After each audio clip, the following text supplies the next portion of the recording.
Right, how are we doing tonight? Well, a touch earlier than planned, but hey ho, let's see how we get on tonight. So we are going to be doing, if I can get all this sort of working, where are we? We're going to be doing an alien radio signal hunt tonight. We are going to be searching the hydrogen line. That is the channel on the radio dial that scientists theorize that if ET is out there, that is most likely the place that they're going to put the message, hello, is anybody else out there? It's the place where we've heard signals like the wow signal before, and many other anomalous signals that could be coming from extraterrestrial civilization. So as the Earth rotates, our dish is going to sweep across the night sky, passing over various stars and their planets. Hopefully one of them is going to be sending us a signal, and if so, we're going to pick it up on a stream tonight there on some of the meters. We want that red line down there to look like the green line. That is what we are hoping for. There have been a number of interesting candidate signals over the years, quite a few actually, a lot more than I realized, but the trick is, for us to say they're alien, we need a second detection there. We need two dishes to pick up the same signal, confirm its source. But the way SETI works at the minute is there's normally many, many years delay in getting that second confirmation, so therefore they don't get the that second confirmation, which is pretty frustrating at the second. So we're doing our bit. We're pointing up to the night sky there. How you doing, Italian? I can't even pronounce that one. How are you doing tonight, guys? But yeah, we're doing an alien radio signal hunt tonight. They're searching the airways, hoping to hear ET say hello there. Nettie's in. How are we doing? Rio as well. Good to see you there. Yeah, we're all good. We're all good. Busy day, but we're here. Sadly, it's cloudy again, so we can't do a skywatch. There was some stars poking their eyes, poking their light through the cloud earlier, but the amount of rain that we're getting, I thought it's not worth risking the camera. But hopefully tomorrow we'll be able to get the camera out, guys, and do another skywatch. But until then, we're going to be listening out for those alien radio signals. Hoping to hear something anomalous. They're quite rare, but they're getting increasingly less rare as time goes on, as our technology becomes more sensitive and we're able to pick up those fainter and fainter candidate signals. The distances are so vast that it is unlikely that ET is going to be sending the signal all of the time because of the power required to traverse those vast distances. It's a lot of energy, and there's a lot of other useful things to be using that on if you are a civilization.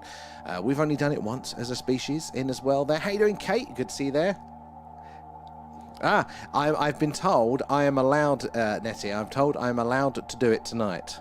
That's what she said. Whether she goes to bed earlier, but blood out of a stone. Won't let me on her social media, but hopefully it's meant to be tonight, so thank you for reminding me. I'll be on her after the stream if she's still up. But I have them in the Discord, so thank you. But yeah, so we are listening out for those potential alien radio signals tonight. They are hopefully going to detect something anomalous, but by the time a signal reaches us here, depending on how far it has travelled, on the promise of getting access to the Facebook so I can look at some damn links. I got rid of my account on social medias for ages ago now, a couple of years back, and most of the time I'm alright, but every now and again it catches me out and I'm out of the loop with things there.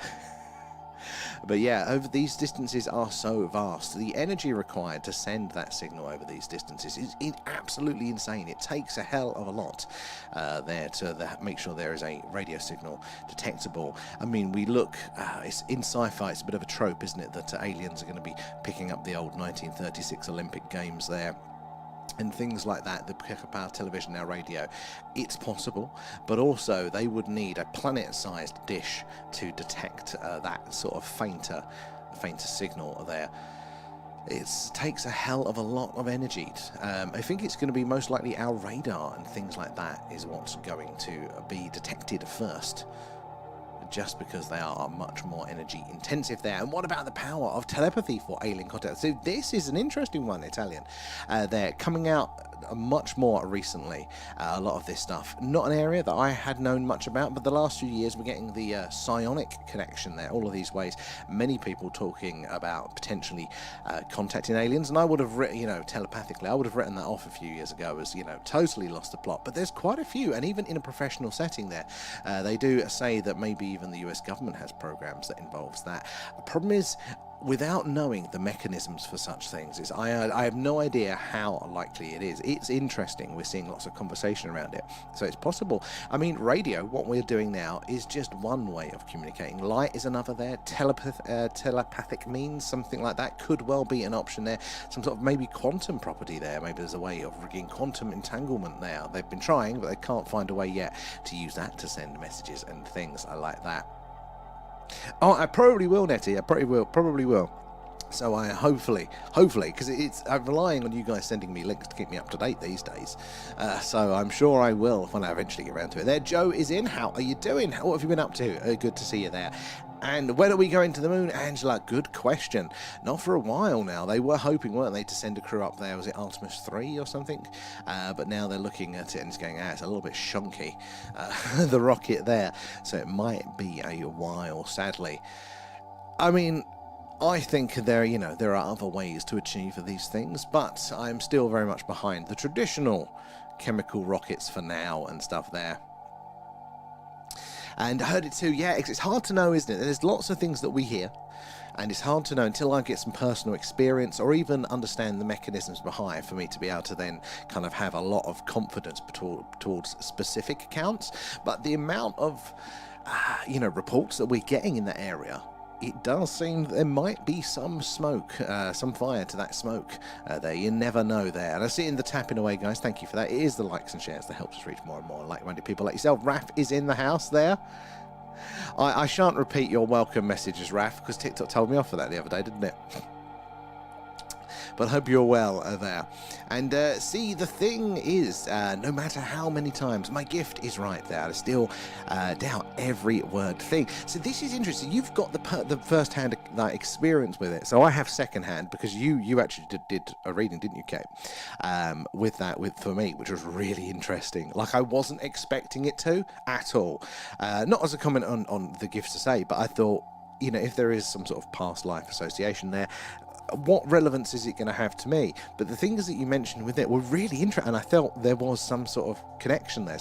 So I've got second-hand evidence there, but you've got the first-hand, and even for you, you're still questioning it. Is that because, like, the nature of the gift itself? Is it that it's hard to extrapolate definites from it, and therefore we live in a world where people like binary yeses and nos, and there's not a lot of grey area? So there's not the confidence in the sense that you can, collapse it down into a binary there. You don't know how to interpret the gift into the demands of the world there. Or is it the nature of the gift yourself, like, building the confidence in it like that? But yeah, I mean, sometimes we can have these things stare us in the face. So if I think back, not even just this side of things, but to the spooky, the alien experiences that I can claim to having first-hand account from there, Ben. Nom nom nom. Thanks for feeding, Alan. Even those, the longer it goes on, the more I question it, even though I experienced it. The more and it's not that you've had counter evidence or you've seen other ways that plausibly it could be something else. It's just the longer time goes on, I find myself questioning some of those things too. I had a particularly paranormal experience as a child, and I remember it clear as day, and I remember telling the story millions of times as clear as day, never anything changing. And the type of experience it was, there's no ambiguity around it. It's either full-on hallucination or something happened that doesn't follow the rules of what we understand. But the older I get, the more I go, was I just being a kid? But I remember it as clear as day, and I remember telling it from that age onwards the same way. It is so strange how we question even the things that we've seen ourselves there. And Carl, thank you for the gift there as well. Appreciate that. All goes back into the stream. So that's a very interesting angle there. You receive to pass on there, so you're part of the process with that. And how you doing, Ben? And Silence as well. They're good to see you there. So say telepathy is a thing there, and I would doubt whether ever I think I am getting what I'm getting, and there's no way to prove it. So this is the thing, isn't it? Now, does that point to the fact that maybe if it is a thing, or how let's say if it is a thing, but how it works? Because there's lots of evidence to say, look, maybe we need to pay more attention to this. Lots of it now. Is it that maybe you know, it's more in that quantum world, you know, like, because we think in the terms of general relativity, you know, like gravity. I drop Alan falls to the ground, general relativity, and the rules. And we intuitively know all of that because that's what we experience at our sort of level as humans. But the smaller you look, you go down to the quantum world, things don't act like that at all, you know, and it's very, very strange. So maybe, you know, like trying to expect, you know, particles to act like, or to quantum effects to act in the same way as general relativity there. Maybe we're asking the wrong thing of that sort of area, those sorts of gifts there. Maybe they are, again, in the quantum world, which is possibility rather than specific measurements. So maybe it's there. And this is why I massively appreciate when people confirm what I'm saying. And I can imagine that as well. Like, because I suppose this is the thing, it's also going to work through the same channels as other forms of intuition as well, which might be less precise like that. You know, there may be a few things going on, but it's the same warning lights that show, if that makes sense. It's still things that you're feeling. I'm assuming this because I don't know how you experience it. It's very visual there, but maybe it touches on, you know, just normal gut intuition there, which is maybe less precise and therefore hard to distinguish the two. Would that be something there? And Mega Mind is in as well there. And I like physical proof. I can see and I can hold in my exactly. I think we're conditioned to, aren't we? We're told, aren't we, in the modern day scientific world, that cause and effects nature, direct evidence and things like that is the only way to go, and it's an important way, but it isn't the only way. That is the thing, you know, like, we do not have the time and the calories in our day to act scientifically with every decision we make. We have to actually operate with faith, with belief. Now, whether that is belief in the qualifications of the civil engineers that build our bridges, it's still a faith. We are putting our faith non-specific. We haven't looked at the results of tests ourselves for every bridge that we cross. So maybe we're applying the wrong measures because of our culture to these things that might not be there. But I'm as guilty as that myself there. The voices in my head are the one thing, but I like proof of exactly that. And how you doing, Carl, as well there, and Jonathan there. Once you see them, you never forget. I love that because it's true, isn't it? And for me, it's that you're going about your day-to-day life. You're seeing things that you can explain all of the time. You don't not like them all the time, but the world functions as pretty much people say. But at some point, some people it's quite young, some people it's middle, some people it's towards the end there. You start to see things, and maybe you don't notice it. Maybe you notice it and you put it to the side there. But the bigger the event that you witness there that doesn't match up there, the more you're kind of compelled to search for answers. And I find that a lot of us here, we are compelled to look for answers. We've witnessed something that it just doesn't add up. The normal explanations do not fit, and therefore we are reaching out to wherever and whoever we can to see if we can piece this puzzle together there. But that's what we're all doing tonight. We're here, we're waiting, hoping we're going to get some evidence directly on the screen here, but also chatting and sharing our experiences so we can all piece that puzzle together there. And Sean, and you wouldn't want to know. Well, that is actually a possibility there. Like, the truth too terrible to be told is one of the possibilities for why, if there is something going on, that it may have been kept secret. Maybe we don't want to know. Maybe we are all ants in an alien ant farm there. Maybe they're harvesting us for our souls, as has been mentioned before. Maybe we're not ready for that sort of information there as well. Would the cattle kept for meat and for beef, would they want to know? The pigs as well. And it's frequency and more of a soul level gift there. Well, frequency is very, very interesting because everything is a frequency. We are not solid objects. We are vibrating, particles and waves, essentially. We are just at the level that we perceive it. It kind of looks like that, but it's still an illusion. Frequency is core to all of this sort of stuff there. But soul is an interesting word, and I push back a little bit on soul at the minute. Not because I don't think we don't have them, but we don't have a good definition for it there. It's all very intangible, and therefore if we don't have good definitions to things, we can't then build a structural understanding around them. Like, I feel like we need to go back and establish what that is first, like the big conversation around AI and AGI there, full on artificial general intelligence. How can we say that those large language models and things are not conscious, are not sentient beings, because we don't have a good definition of what it is ourselves. We don't know what makes us conscious and how that works. So how can we say otherwise? I think Soul's very similar there. I think it's going to be interesting, but we do need to flesh it out a bit more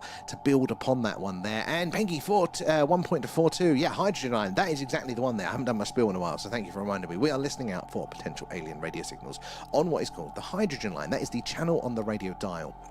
That scientists theorise that if ET is out there, this is where they'd put the hello, is anybody else out there message. And we have, as a species, detected a number of anomalous signals over the years there that seem to be technological in nature, not coming from this Earth. They're quite rare, but they're getting less rare. So as the Earth rotates, our dish is going to be sweeping across the night sky, passing over various stars and their planets. Hopefully one of them is going to be sending us a signal there, because it's right place, but it's also right time. Very energy intensive, these signals. So unlikely for them to be sending them all of the time there. Carl, Paul, and Lee, thank you for the gifts there. All goes back into the stream, but Lee? Nom nom nom, thanks, Thank you for feeding Alan as well. Let me catch through there. But yeah, we're listening on that channel on the radio dial. So basically where those two lines are, that is where we want to see some interesting activity tonight there. And you need to have faith, as George and Michael used to say. Exactly. Ching, ching, ching, ching, ching, ching. That's an old Vic and Bob sketch, isn't it? Chink, chink. If you get it, you get it. But this thing, we operate with faith in this modern world of science has become a new religion. That's bounded around the lot, but it's very, very true. There, science is a useful tool, but you've got to use that tool where it's appropriate. Faith is a useful tool as well for a lot of people. In fact, we all use it. You have faith. I have faith that the electrical system in my house will not electrocute me, and this big multi-socket and snake of wires is not going to get too hot, because other people have done all of the checks to make sure that I'm not capable of doing something stupid and causing a little fire in my house. I have faith in that. Now, to the degree of faith, I'm starting to question it, because it's quite a lot of wires there, but we all operate with faith as well there. And it is there. It's frequency and vibes. It's feeling, emotion, and a flash of vision. A flash of vision as well. So is it like the flash of vision, as in it's a full visual like you're seeing now, like, or I'm seeing all these monitors in front of me? Or is it like, when you have the thought in your mind, that kind of sort of semi up here, you can see it there? What sort of state is it there? And it's all literally in your head. So this is the difficulty. When it's in your head, it's a bit of a black box mystery, isn't it there? There's lots of other senses going on there. So I imagine it would be hard to disentangle them there, and making sure that they're, this is sort of to do with the gift that's giving you this, rather than other things as well. Would that be fair to say? And so any alien signal is likely to be millions of years.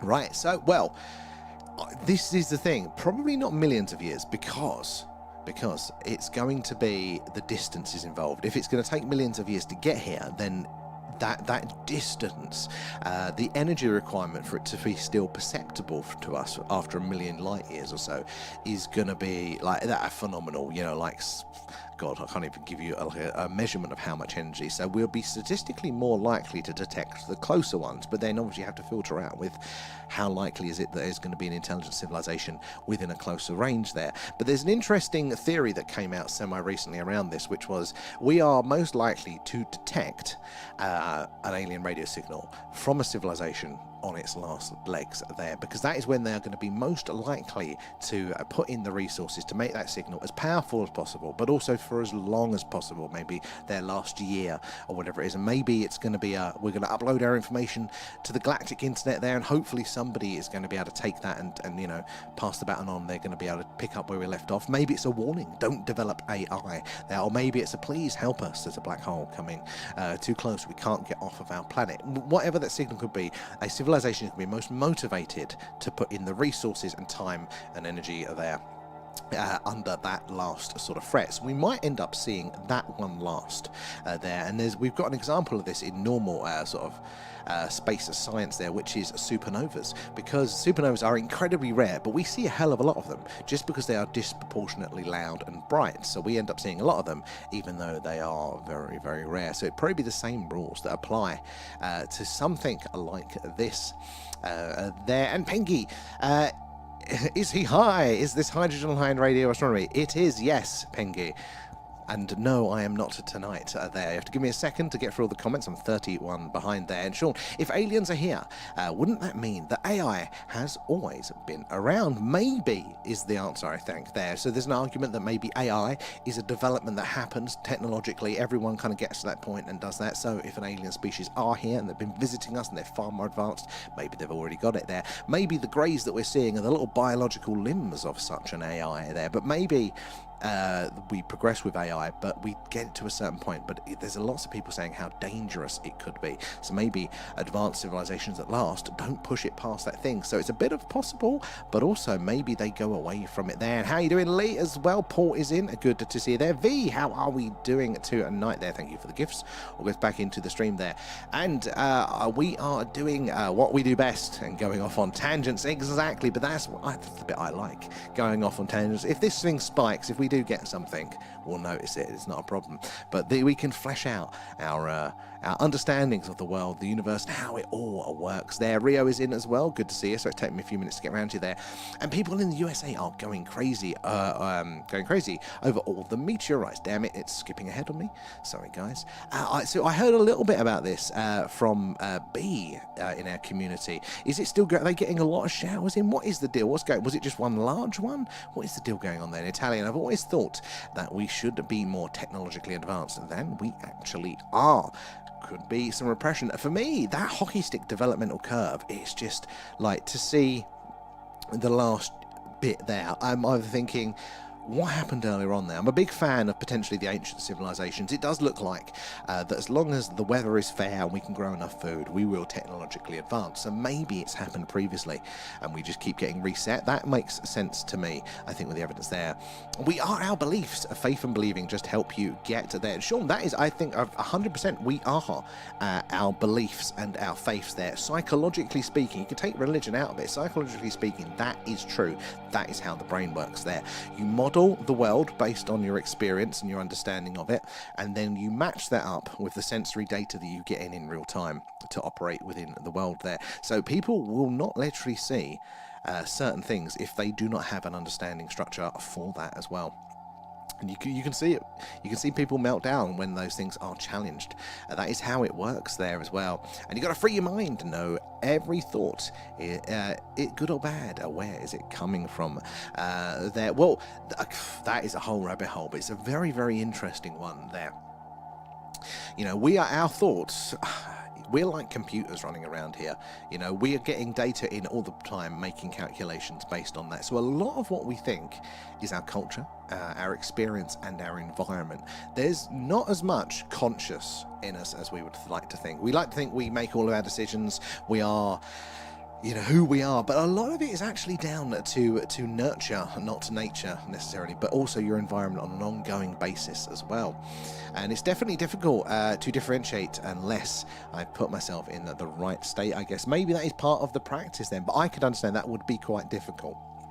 I have to be paying attention to know if I am thinking of it or if I am being given in. That's what I think would be really, really difficult. But I imagine, like any muscle, practice, you can build it up and start to understand the differences between them there. So that would make sense there.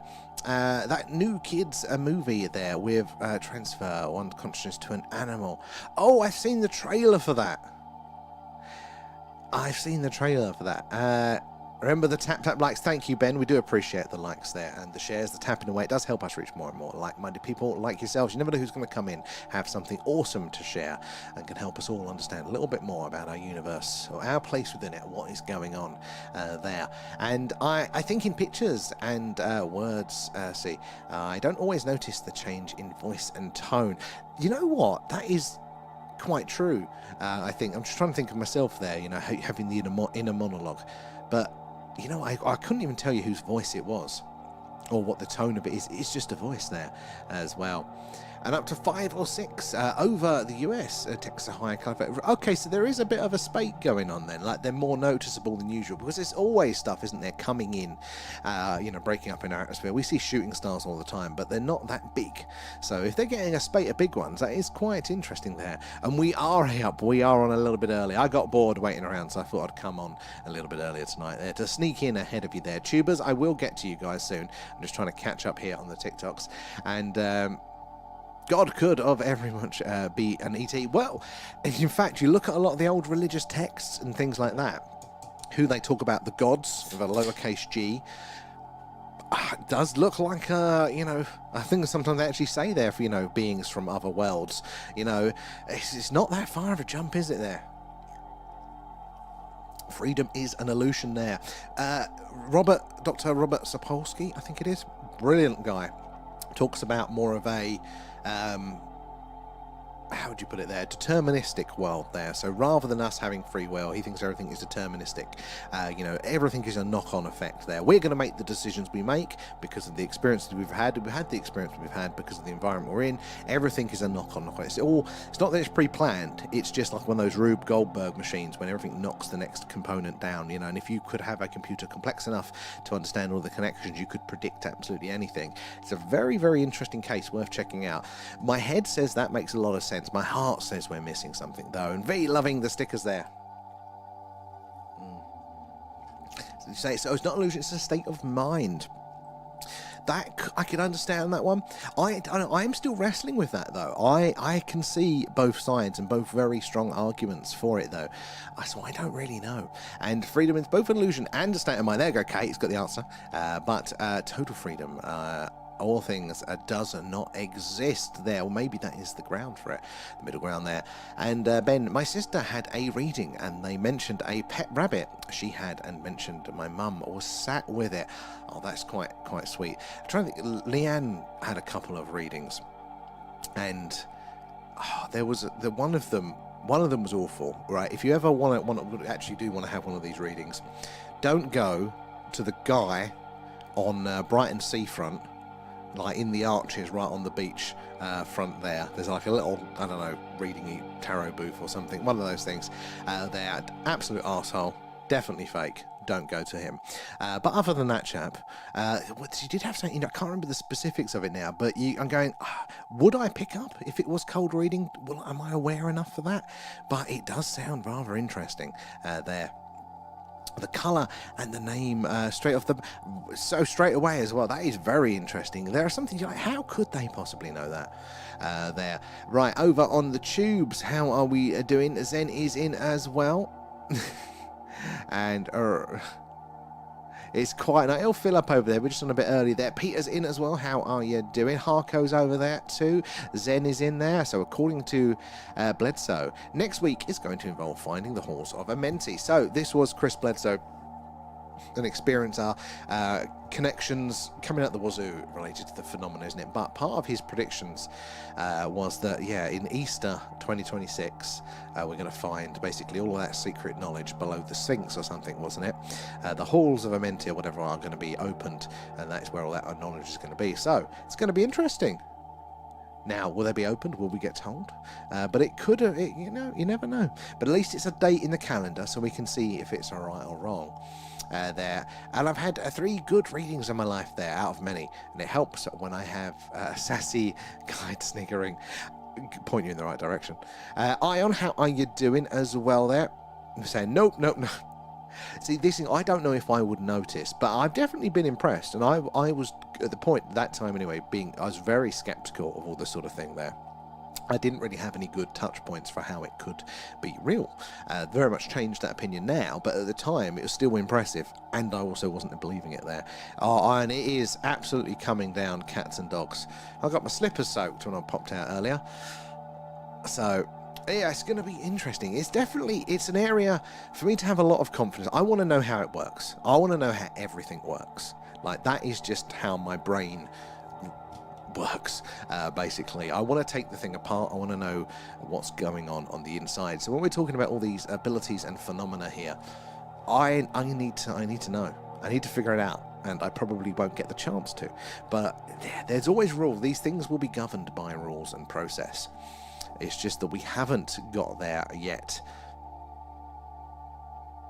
But it's something important is about to happen. Well, the time is not. It's literally, we've got the old Bledsoe thing we've just mentioned, so it could well be that. Could be something else there.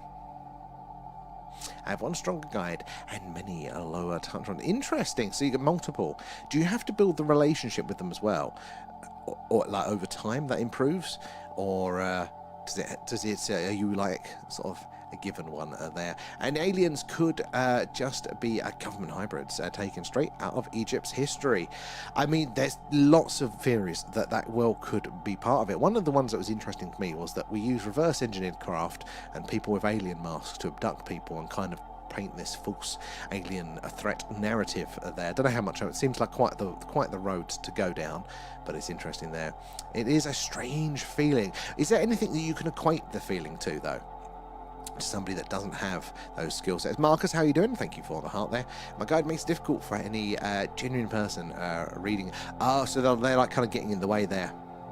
Hello, Beer Buster. You remember the dancing Gherkin for last night there? I'm tempted to put it back on, even when we're talking serious stuff there. In April, that would allow it there around Orthodox Easter. That's the exact time, isn't it, of the Bledsoe theory there. He only turned up when I was ready to start learning there and gave you the rules. That's interesting, because you wonder, like, how then that is... How do they know? Do they sense it? Oh, somebody's coming up that needs the guide? Is there like a bureaucratic management system? Is there an office, you know, like with that sort of thing? We laugh, but like I'm curious, like how does it work? Or is it all intuitive even on that side of things there? Some guides are out to trick us and we need to be... I think so. And just because people are out there, you know, for the negative, and even there's probably a lot of people out there that not intending to mislead, but they're just getting it wrong there. But it doesn't dispute, does it, the whole thing? And evening, how you doing, Marcus there? And like aliens don't have AAA auto. Yeah, they're a bit stuck. That's why they crash when they get here, though. And they are not aliens. Well, that is another argument. There could well be many other options there. Definitely not just the initial little green men in flying saucers there. And we can only get what we are supposed to receive from the spirits. Makes sense there as well. Right, I'm just going to grab Leanne for a second. I'm going to check if the sky has turned. So, give me 2 seconds. Might be able to do a skywatch.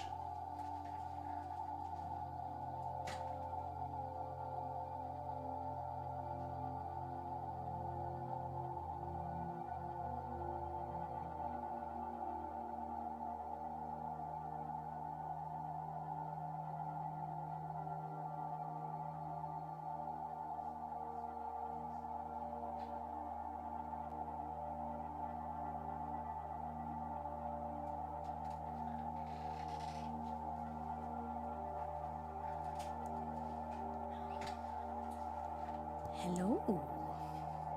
So, I hate this chair. It squeaks so much every time I move, and I move around a lot. Hello, everyone. Now, how are we all this evening? Gosh, the camera is really stuck. I know I'm short, but Jesus. How is everyone? Sam is just hopped outside to see if he can find a nice clear patch of sky. I'm not sure though, because I thought it was going to rain, but we'll see. It was raining earlier, but maybe I haven't checked since. Gosh, I know Sam wears contacts, so he can see all your comments really super easy.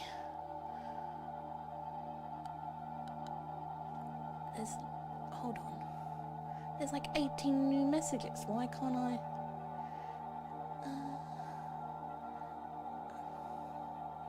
How do I get onto your... I can't see your messages. I'm going to go on my TikTok so I can see what you're saying. Hold on. Because I want to get involved with the conversation. Where are you? Oh, Jesus.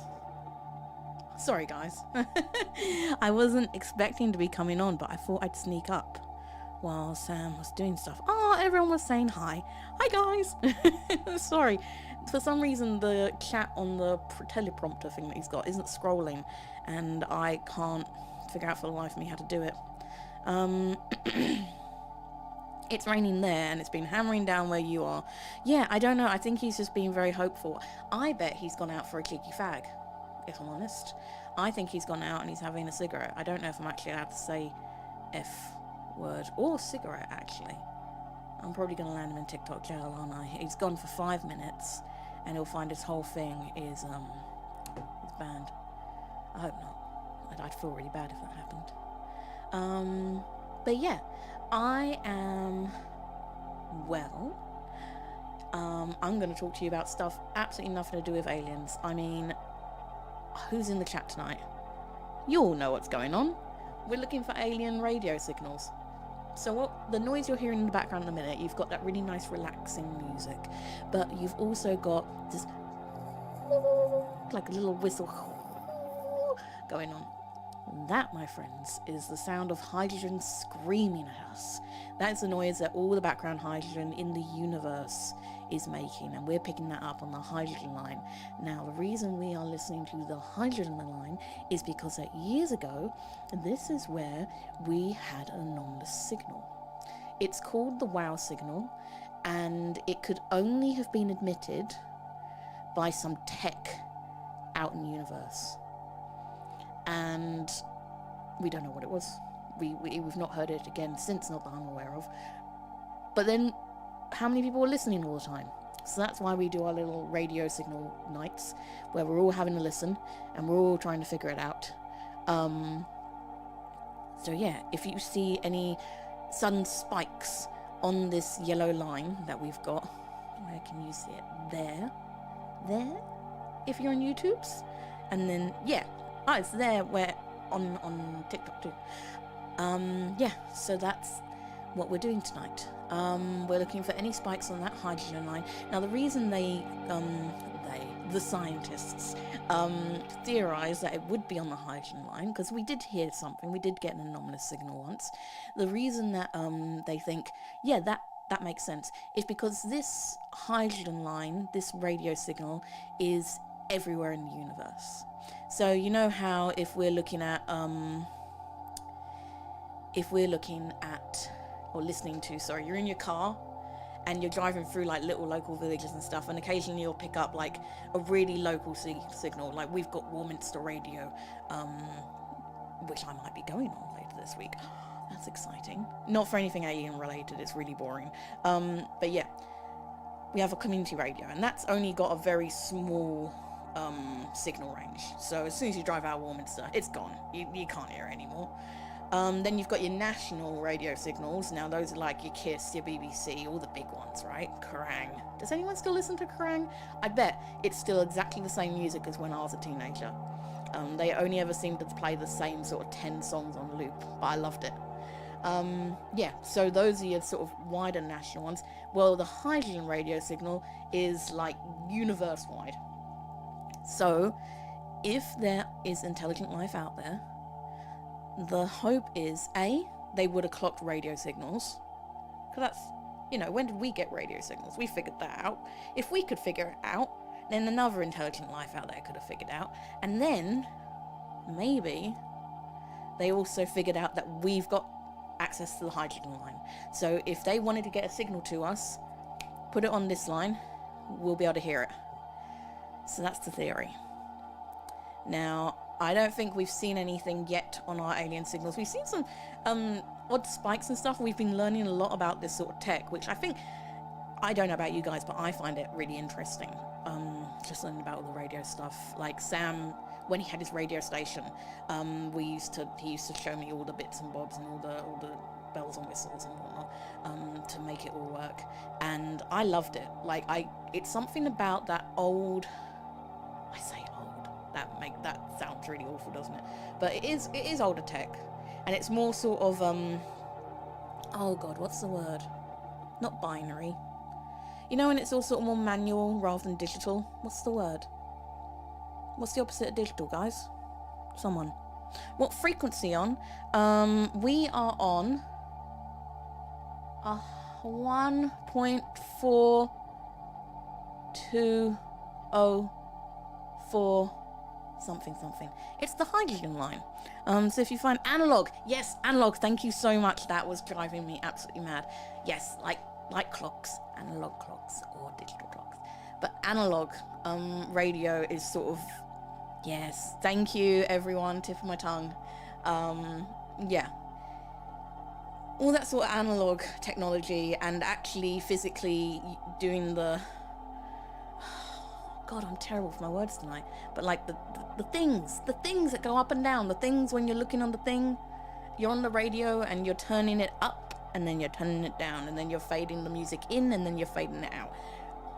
Those things. Yeah. It's fun. It's fun doing it that way. And this is sort of really, as much as Sam has used AI and stuff to make this awesome software that he's got going and really sort of tailored it. On the one hand, we've got this high-tech stuff, but on the back, I've got a massive satellite on the back of my on my extension. So yeah.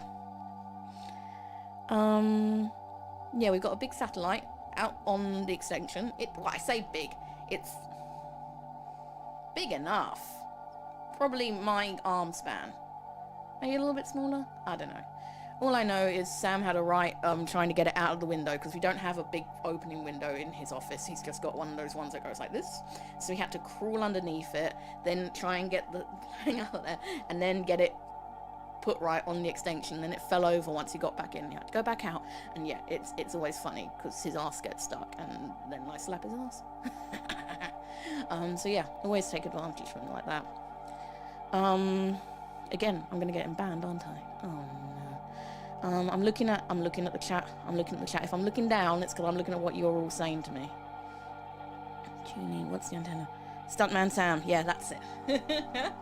Yeah, it's quite funny seeing him go out there. I remember once during the summer, why did he have to go out there? I think it might have been for the antenna actually, but he decided the best time to do it because he was like, I can't do it when it's raining or whatever.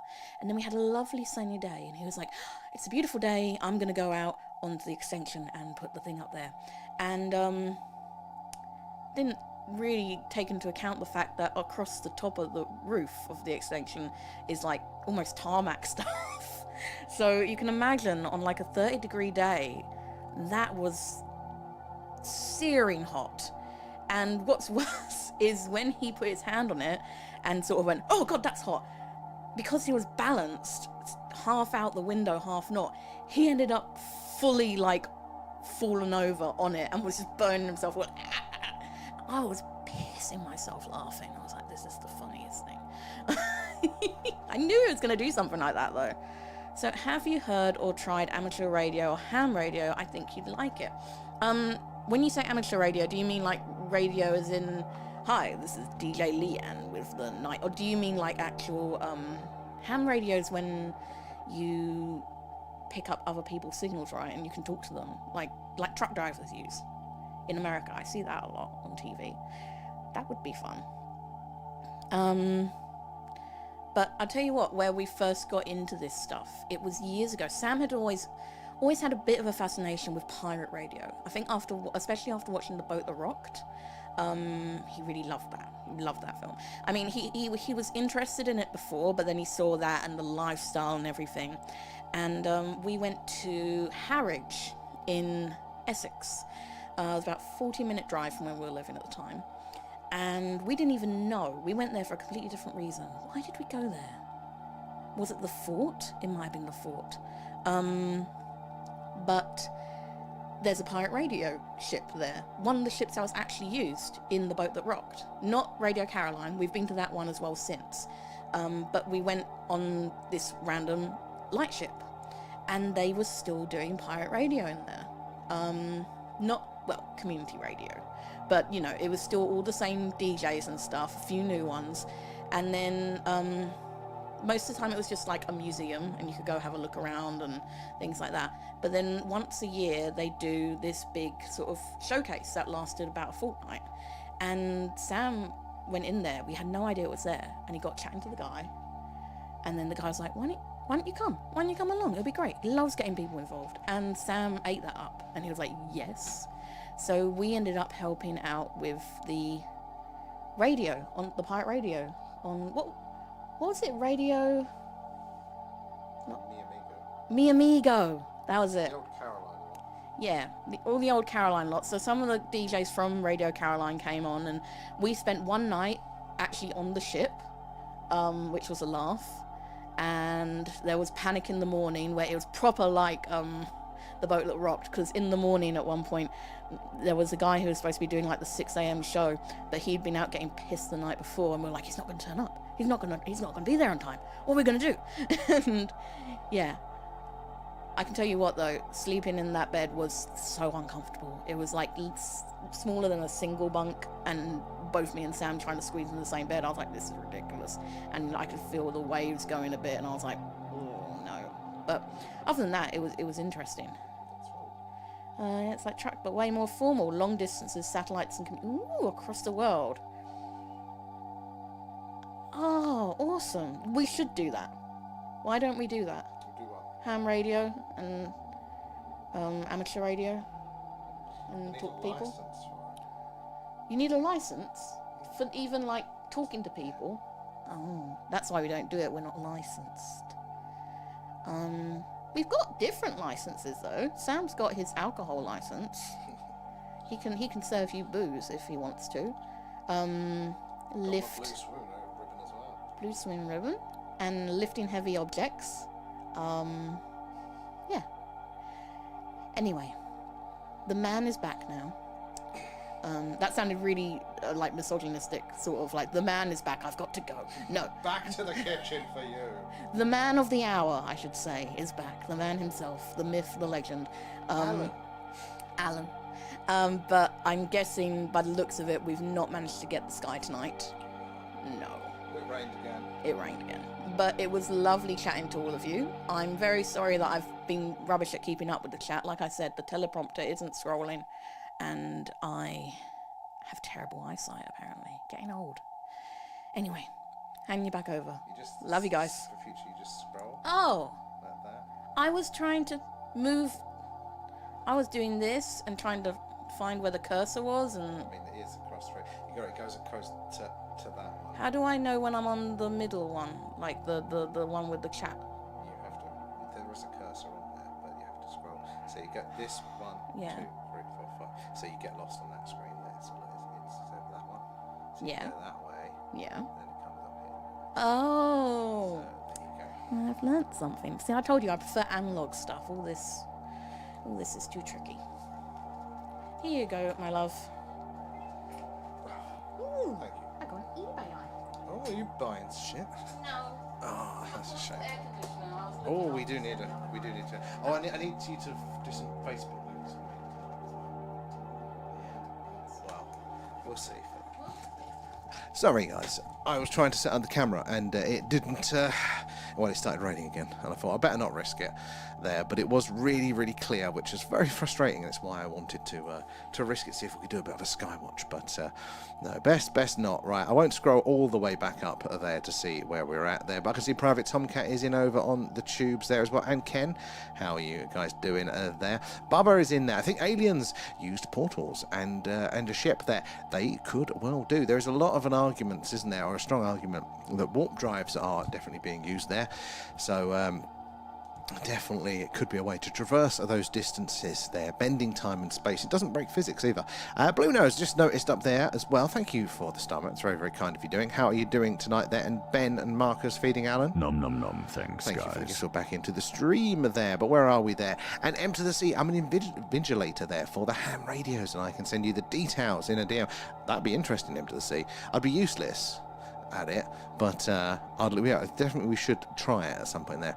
And do you believe they used man-made UFOs in government? I lean that way, but I wouldn't say I'm 100% convinced.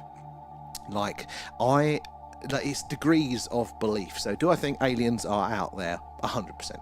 Do I think they're visiting Earth? 95, 98%, like that. Do I think that we've recovered them? Maybe like the craft, maybe 90% there. And then, do I think we've got a reverse engineering program? Well, that goes if we've recovered them 90% as well.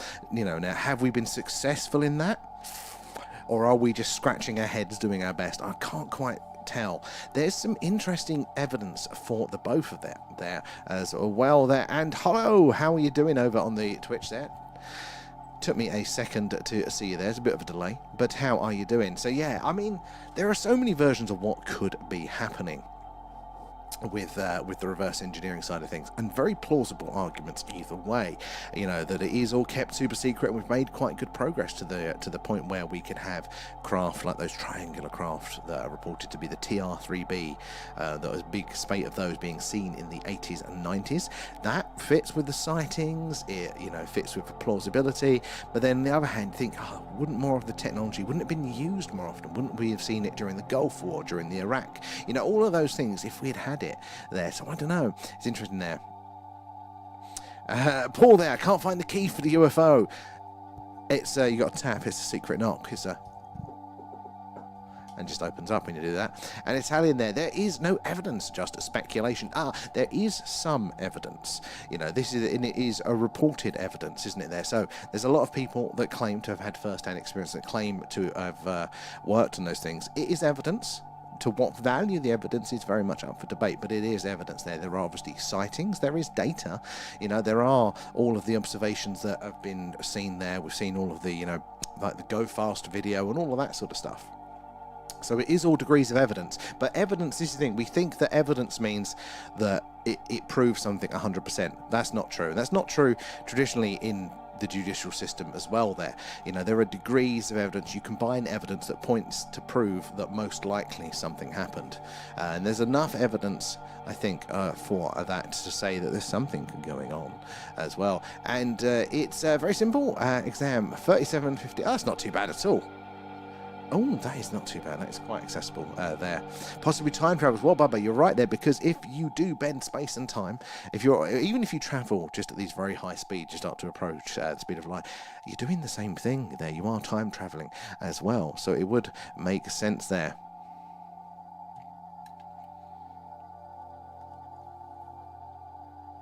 Well, there is sensor data.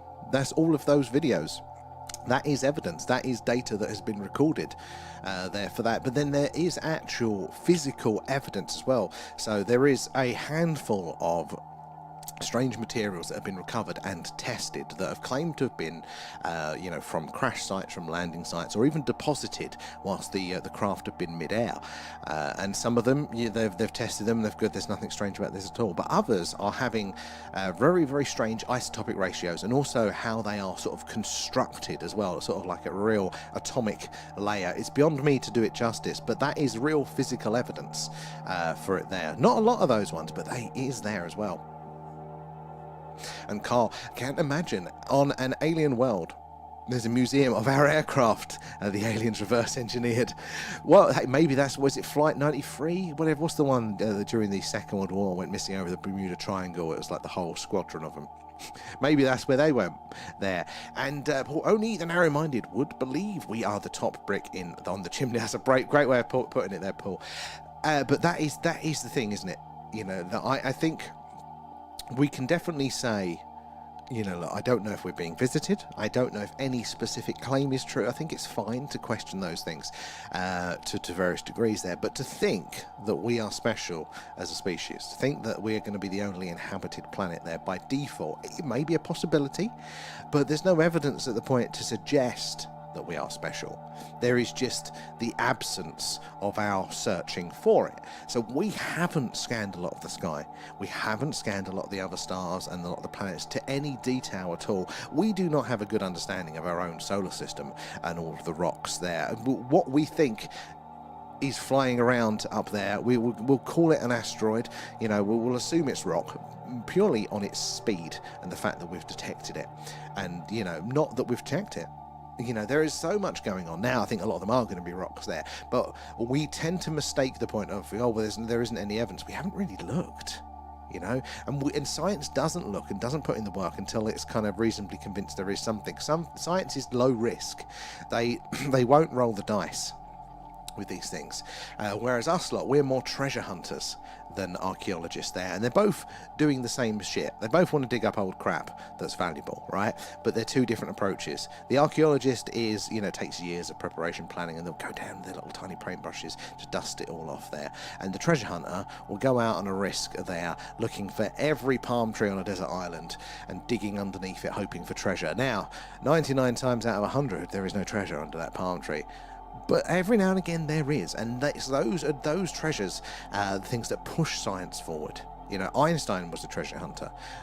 All of the big leaps are not made by your lab technician scientists there on their third paper of pointless bollocks. They push the needle ahead incrementally, and it's very useful, but they're not the same. We've got to realise, again, it's tools for the job. There are the aliens from Zeta Reticuli. So, Jalapeno, good question. We don't know for sure, but there are reports, particularly the Greys, that they do claim that is the case. Sadly, Zeta Reticuli is in the southern hemisphere, so we can't point our dish at it tonight. But I would love to there. In fact, we can't point our dish at it any time because we're in the northern hemisphere. But there are still plenty of other interesting candidates there. And speaking of which, guys, if you are just joining us, we're doing a live alien radio signal hunt here. We're searching the hydrogen line, these two lines here. That is the channel on the radio dial where scientists theorise that if ET is out there, this is where they would put the message, hello, is anybody else out there? And whilst we're waiting for a signal to come through, because if we do get a signal at these distances, it'll only be on screen for between 30 and 90 seconds. That is because the Earth's rotation, the distance is there. Again, it's not on over the target for a very long period of time. So it's a bit of a right place, a right time. But hopefully, yeah, we'll see something there. And in the meantime, as you guys are asking some awesome questions, sharing your knowledge on the phenomena, so we can all understand a little bit more there as well. No freedom diabetes drink tonight there. Sadly not. It's just it's still technically a freedom drink, but it's not quite the same, is it? We're a bit spoilt now. It's basically the same as water to me these days there. Flight 19. I knew there was a 9 in it. There we go. V. Perfect. Thank you for that one. And nice to meet you too, Bubba, as well. Where are you joining us from? You may have said to Leanne. I've just jumped in halfway through there. But good to meet you. If you are new here, guys, do say hello. Let us know where you're watching from tonight. If you've ever had an experience with the phenomena, let us know. We'd love to hear that one. But also, if you've got any questions about what we're doing, maybe you think we're crazy, let us know. We'd like to hear it there as well. It's a great weapon. Thank you. And the south side of Chicago. You are definitely our first, so you've answered the question before I even managed to ask it there. Perfect. So, south side of Chicago. You're our first from Chicago. I love that. That is phenomenal. As well, an Italian coming in with the shares. Do appreciate that, guys. All of the likes and the shares. That is how we reach more and more like-minded people are like yourselves. And remember to follow us because we do something like this every night. If it's cloudy here in the UK, we are doing the alien radio signal hunt that we are doing tonight there. But if it is a clear sky, then we do this, which is a UFO UAP skywatch there. We're based in Wiltshire in the UK, which is right in the heart of crop circle country and just down the road from Stonehenge. So we tend to see lots of strange things in these skies. We're always on the lookout for the phenomena, and it is most nights, so hopefully you'll be able to join us. I think tomorrow's looking good. Might be a skywatch. Was hoping tonight, but it didn't work out there. So Italians, well, thank you for the shares there. And Apos in London as well, not too far. How are your skies tonight there? It's absolutely coming down here. There's a few gaps in the cloud, and behind the low cloud it is really clear. That's what tricked me earlier, but it is still raining there. And TikTok there, how are you doing? The hunting's going well. We had a few good sky watches over the last week there. We saw some interesting things there. And Just Eat Chips, the diet advice that we all need here. How you doing? And maybe aliens are waiting until we are almost destroy ourselves before making us see the errors of our ways. Well, they could well be. And it's maybe not as mad as it sounds, because they do seem to be kind of just keeping that almost parental eye on us there. And a good parent lets a child make mistakes. Now, the real job of a parent is not to prevent them from making any mistakes. That's how you learn. But the idea is that you don't want the child to be making a mistake that just costs too much, like the mistake of running out into the bloody road. That's too much. You can't come back from that. But, touching the stove when it's a little bit too hot, every now and again, that's how they learn. Cause and effect is how we all learn, sadly, with it. But there is that learning area there. So maybe that is what they're just making sure that we slowly progress and we muddle our way through, not without friction, not without cost, but hopefully without paying too high a price for our development. So maybe that explains their behaviour over the years there. Raised in Brighton Park, Chicago, South Side. Oh, another one as well. There. Where are you now there, Sean? You might have actually said already there. And how you doing, Rachel? Good to see you there. And Kelly as well for coming in with the shares. Thank you for those as well, guys. There. And crikey, this wind and rain is getting bad here in Greenwich. Marcus, I went out to put the camera on. I thought I got away with it there, and I was rolling out the extension lead and the cables like that, and then looking at, the sky's clearing up nicely. Look down again, I just feel the rain hit my back, and it was torrential, absolutely torrential. If I didn't have a full head of hair, I would have got cold there. And Apos there, Warwick is a bit UFO-ish. Oh, really? I'm surprised about how much activity there is. I'm learning about a few hotspots here in the UK. It is our ambition to take the show on the road, the Skywatch, and hit a lot of the UK hotspots there. So if you've got any good suggestions, lads, for places to attend for the road trip, we have a Discord community there with lots of UFO news and things going on there. Really cool personal experiences section. So if you do want to put your own personal experiences up there where the rest of the community can see it, they don't just disappear. You can put your images and videos too, or just watch through the others. But actually, more importantly, I keep forgetting to say this, up here, the manufacturer of the equipment that we use, Nuelec, kindly not only upgraded us so we can hear more sensitive, quieter signals, but they're giving away 3 starter kits, so you could have a go of this at home as well. There they go, that's what they look like. The bigger the antenna, the better, but the starter kit gets you going and allows you to play in radio for some various other reasons as well. And all you got to do is join the Discord server.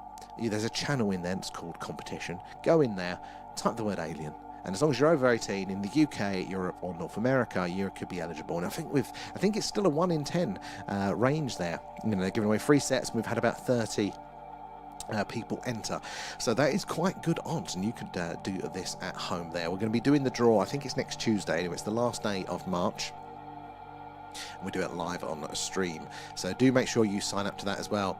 And Sean, hasn't it been raining most of the new year in England? It actually has, Sean.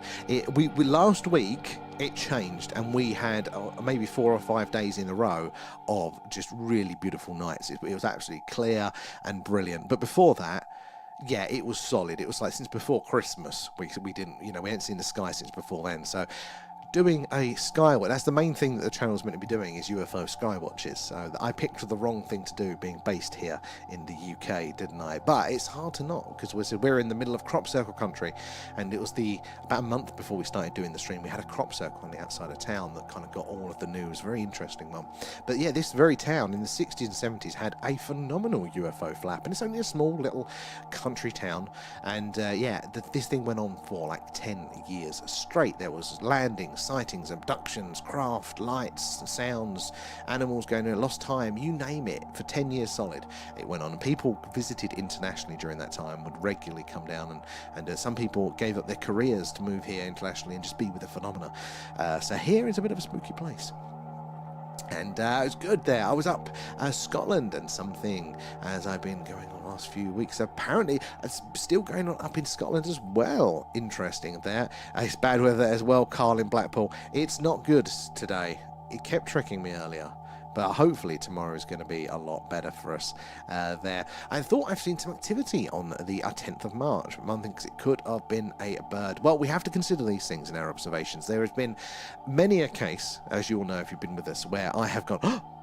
and got very excited, only to be informed that it has a very explainable source. But that is part of doing it. That is how we learn. If we don't look, we don't see there. And Dawn Tower is a good UFO hotspot. I don't think I know that one. Is that one you mentioned before, Ben? I have a feeling there. And that's it. It was in the hill. Interesting. Well, hopefully we're going to be doing that tour, and we can actually come around to all of these places as well there. And they're everywhere watching us. Again, they may well be. I thought, UFO sightings and all of this sort of stuff was quite rare. I thought if it wasn't incredibly rare, then everyone would see it, and it would just be widely accepted if it's true. But in doing this stream, meeting all of you guys, hearing all of your accounts with the phenomena, actually, it's bloody common. It just doesn't get past that social filter. It doesn't get into the zeitgeist, really. But when you scratch the surface, you start talking to people. Lots of people have had these experiences, and even people that don't believe in UFOs. This is what's been really interesting. Personally, in my family, there's been a couple of people that go, "Oh, I've never seen anything like that," and then they started watching the stream, hearing some of your stories. No, I have seen something like that though. Oh no, I did see a light shoot off at speed, a ridiculous thing. And you're going, how many other people just haven't clicked? It hasn't been dramatic enough that they've it's raised itself in their consciousness to, you really need to look at this. More of a curiosity there. And Italian, how, in your opinion, are crop circles formed? I don't know with the old crop circles there. I don't know. I think it's plausible that there is a good degree of alien influence on some of them there, but kind of like the pyramids we were discussing last night there, well, you don't need aliens to make a crop circle necessarily. Now, there are ones that there is reported, Harko there, thank you for the gifts, very kind matey, all goes back into the stream as well, but there are certain parts of the crop circles, isn't there, so like internal radiation damage to the node, to the crop, so they've been internally burnt rather than compressed and snapped as if a human has folded them. There's a sort of a weave, higher radiation, all that sort of stuff, which points to maybe there is something going on there, but I definitely think a lot of people could be faking a lot of them. My default filter with them is, well, what is the pattern? Because we've said this before, humans can't really create anything original. There's always an influence, it's always touching on something that we do know, and the one that we had on the outside of town I think was probably a human one, mainly because of the design. It was a beautiful Celtic knot and it was very impressive, very cool to be there, but I think that is a very homocentric design there, you know, it's a human one there. Some of those fractal patterns on the other hand, trying to do one of them at 2 in the morning, right, when you've only got 4 hours of light and nobody's seeing you over that sky, it's that size, that starts to raise the old eyebrow. But also like coming up with the patterns, and that is quite original. That for me feels that is where the possibility it could be for them there.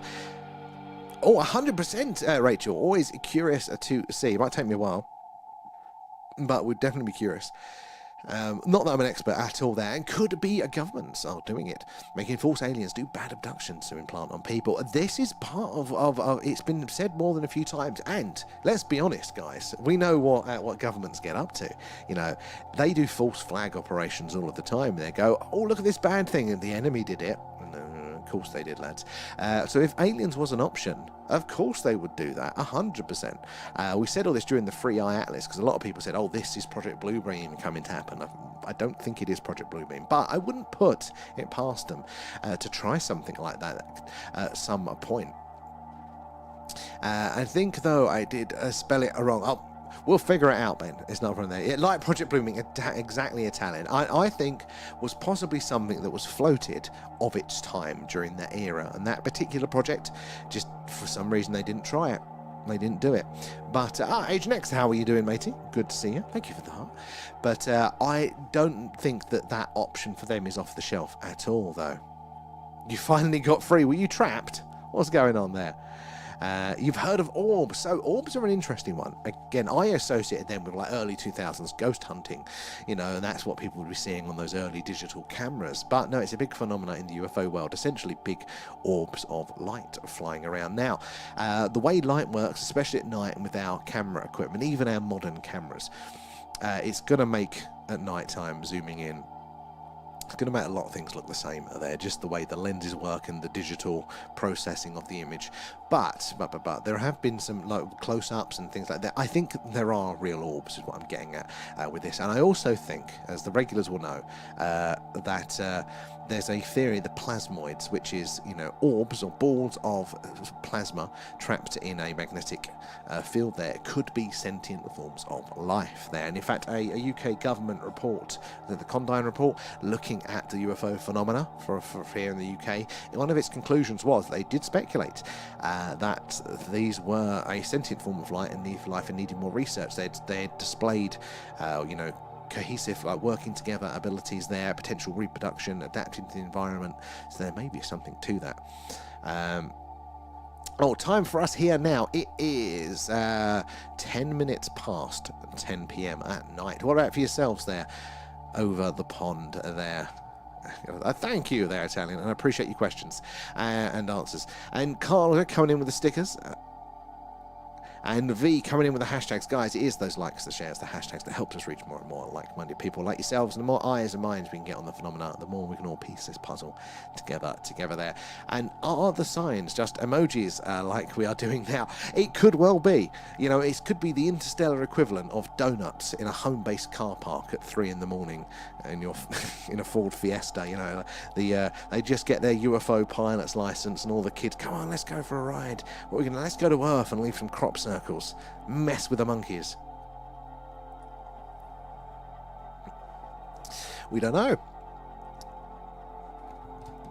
Yeah, I hadn't, but I think that could be an interesting answer. The plasmoids to a lot, not all, but a lot of the phenomena there. 5:10 a.m. Oh my God, that is early. God, that's an unsociable hour in the AM there. And 3:10 in the afternoon in California, lovely California, but you've got cracking weather there.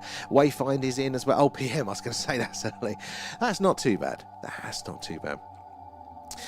Wayfind is in the house.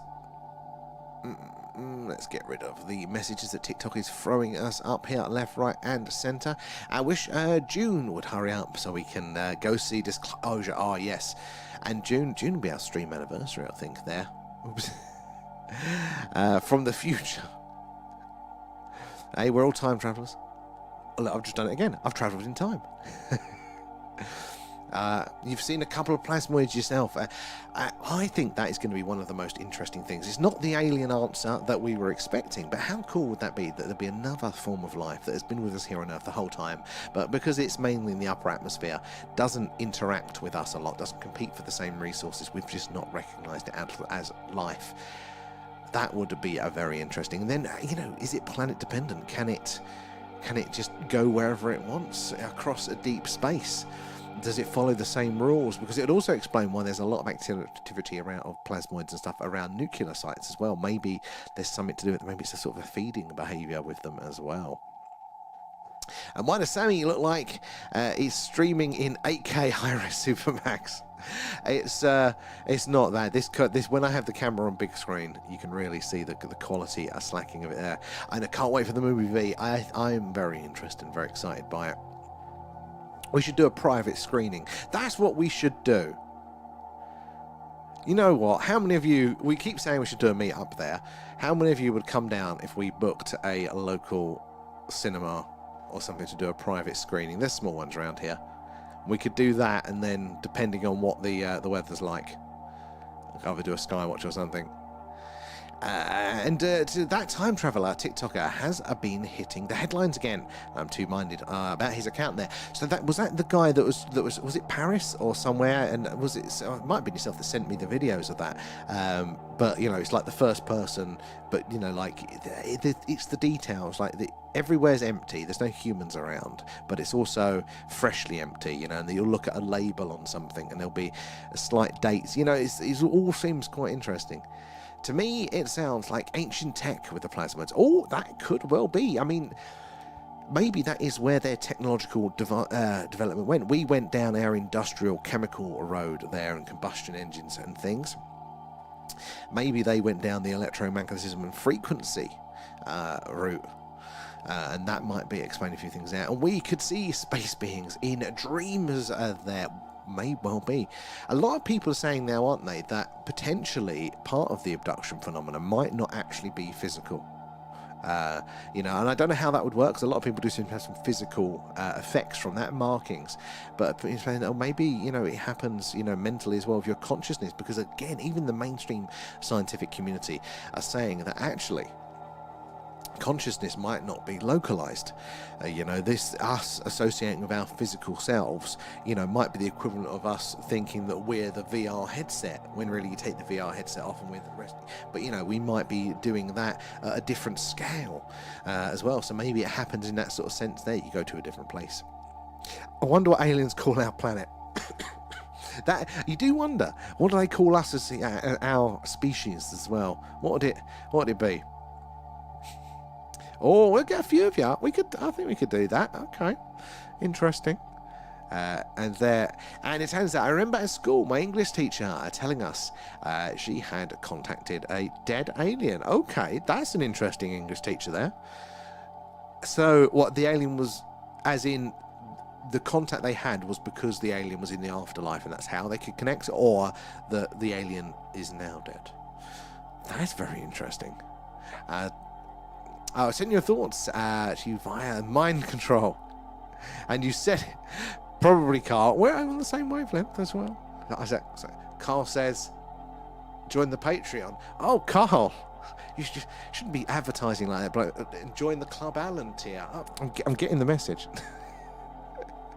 It's my thoughts. But I wouldn't be surprised if that's how it works, though, Carl. Like, you know, you put it in there and then people, because the thoughts go on through our heads and we unconsciously parrot them out. And I do it with the chat as well, especially when it's the busier days. I'm in like read mode, so I will read it verbally aloud and then process it. You know, unless there's an @ symbol, then I do filter out the to and fro comments there. But, you know, I wouldn't be surprised. That's how the brain works. You know, you've got the thoughts going around. I'm just going to repeat whatever's going in there. And if you can intercept that and put something in there, maybe it does come out like that as well. Oh, via Ouija board. I've had one experience with a Ouija board. I didn't play it, but I was in the room at the time. And that was enough. That was enough for me to go, I ain't messing with that shit as well there. Oh, it's Paris there, and he appeared before AI, but it's just a sus there, 50-50 on it. AI in the mainstream. So, yeah, the ones I saw, it did look interesting. Like, I just think I've just got such a high bar to believe, you know, that somebody is doing this whole time travel thing, and then they're choosing with that ability to then just put it on TikTok. Like, I think that's quite a high bar. But it was interesting what we're saying there. And Pink Floyd, thank you for the heart. Appreciate that. And the rose as well goes back into the stream. And I just get a feeling that it could be ancient there. And anyone else seen the jellyfish UFO? That one was interesting there. The dangly, the way it was, yeah. I mean, ancient could well be. It could well be. I think a lot of these things are going to tie themselves together, whether it's ancient history, whether it's the spooky stuff and the UFO stuff. See, alien greys and shapeshifters when I astral travel there. So that would imply, wouldn't it, that there is a connection. Actually, no, I might have got astral travel wrong on that one. I was going to say, look, we're all connected on that consciousness level. Like, there is something unifying us all as life there if we're all able to share the same space. But if astral travel is that when you're kind of going somewhere in the physical realm, but through that medium, probably got it wrong there. They call it blue ball. That's a very different sort of thing. There. Eat bags. Oh, blue ball. That's the. I'm going to go to blue ball. Yeah, for my summer holidays there. I'm going to go study the meat bags. Good ones there. Never use the Ouija board unless you know what you're doing. 100% there. But kids being kids. Yeah. So I didn't do it. I was just with the kids that were doing it, and I, for whatever it was worth, I sat in a circle of salt at the time. But that was weird. I think I kind of told it when we was doing the, you know, that Randonautica thing, the regulars know, we were walking with Pete. I told you that story then, but it was just as the camera cut out, and when it come out the other side, you were like, oh God, you didn't tell us the story. So I'll have to tell you that one properly in a minute, and I'll try not to give some names away, because there's some sensitive information that was revealed in that Ouija board, not about me. And Shelley as well, thank you for the follow. Where are you joining us from tonight? Good to have you on board there. And no, don't do it. It would cause dark entities to come in the dimension and play with you. Yeah, it's not something I would voluntarily do again there. I'm always curious. That's the problem with me. And the phrase is curiosity killed the cat. You know, that really does apply. That is how I will go. I'm not going to go quietly there. I'm going to go through a series of bad mistakes which were totally avoidable, probably related to how many multi-sockets I've got plugged into each other below my desk at this minute. But it's something along those lines. I'm always curious. I'm always pushing in some pointless sense there. So that is how I'll always do it somehow. I am the cautionary tale. There. Mandy as well, thank you for the follow. Good to have you on board. Where are you joining us from tonight? If you are new here, guys, we're doing an alien radio signal hunt and having a bit of a chat about the weird world and all of your experiences in it, trying to understand a little bit more how it all works.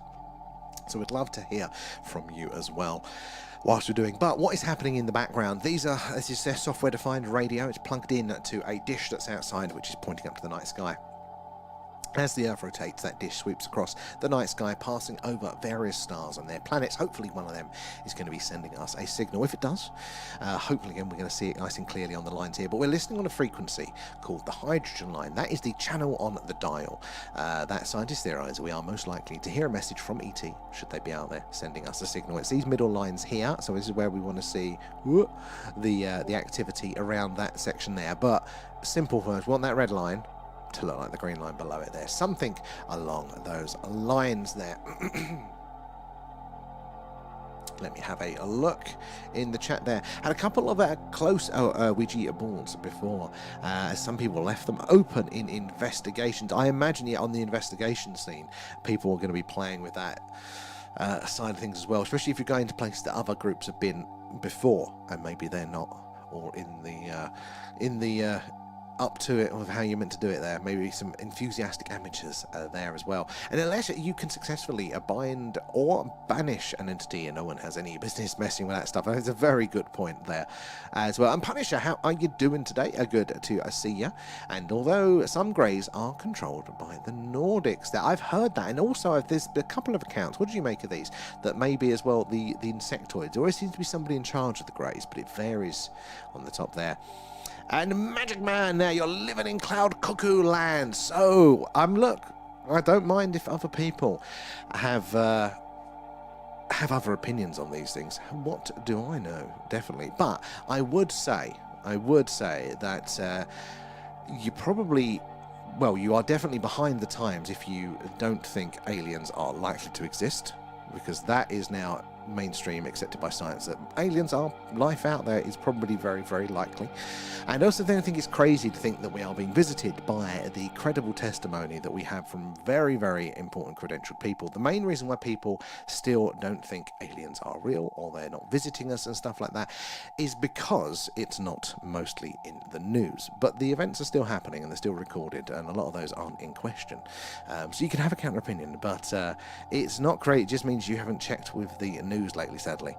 You're a bit out of touch there, and a lot of scientists as well are as well, so we have to forgive the mainstream people as well for that, because even mainstream science is not fully caught up. If you're in the the astronomical sort of community there, you know now that we know that there are other planets around other stars, that life is just most likely to exist quite abundantly. It's a numbers game. Life is going to be out there, and that is a mainstream scientific belief. But the mainstream, even if you're not immediately in those fields, you're still of the 90s attitude there, where we don't know if there's other planets, and therefore is life likely at all. They only recently updated the from the 70s their theory on life on Mars, which we had the evidence from the 70s. But it took them this long to review it and actually change the opinion, even though the evidence was there. So science has quite a lag. But there is life on Mars there. And possibly on Venus too as well there. And Italian, what do you think of Skinwalker Ranch? I'm always a little bit skeptical of anything that's on TV. Purely because, having worked in production, there are a lot of pressures to do that sort of thing. But I am also fascinated by it. And from what I hear, I think there is fire to that smoke. There is something interesting, something going on there. There's been I'm only a few episodes in, and I've been saying that since last summer because I haven't had a chance to really catch up with it, but it's interesting. They do get, for me, a bit excited about some things which...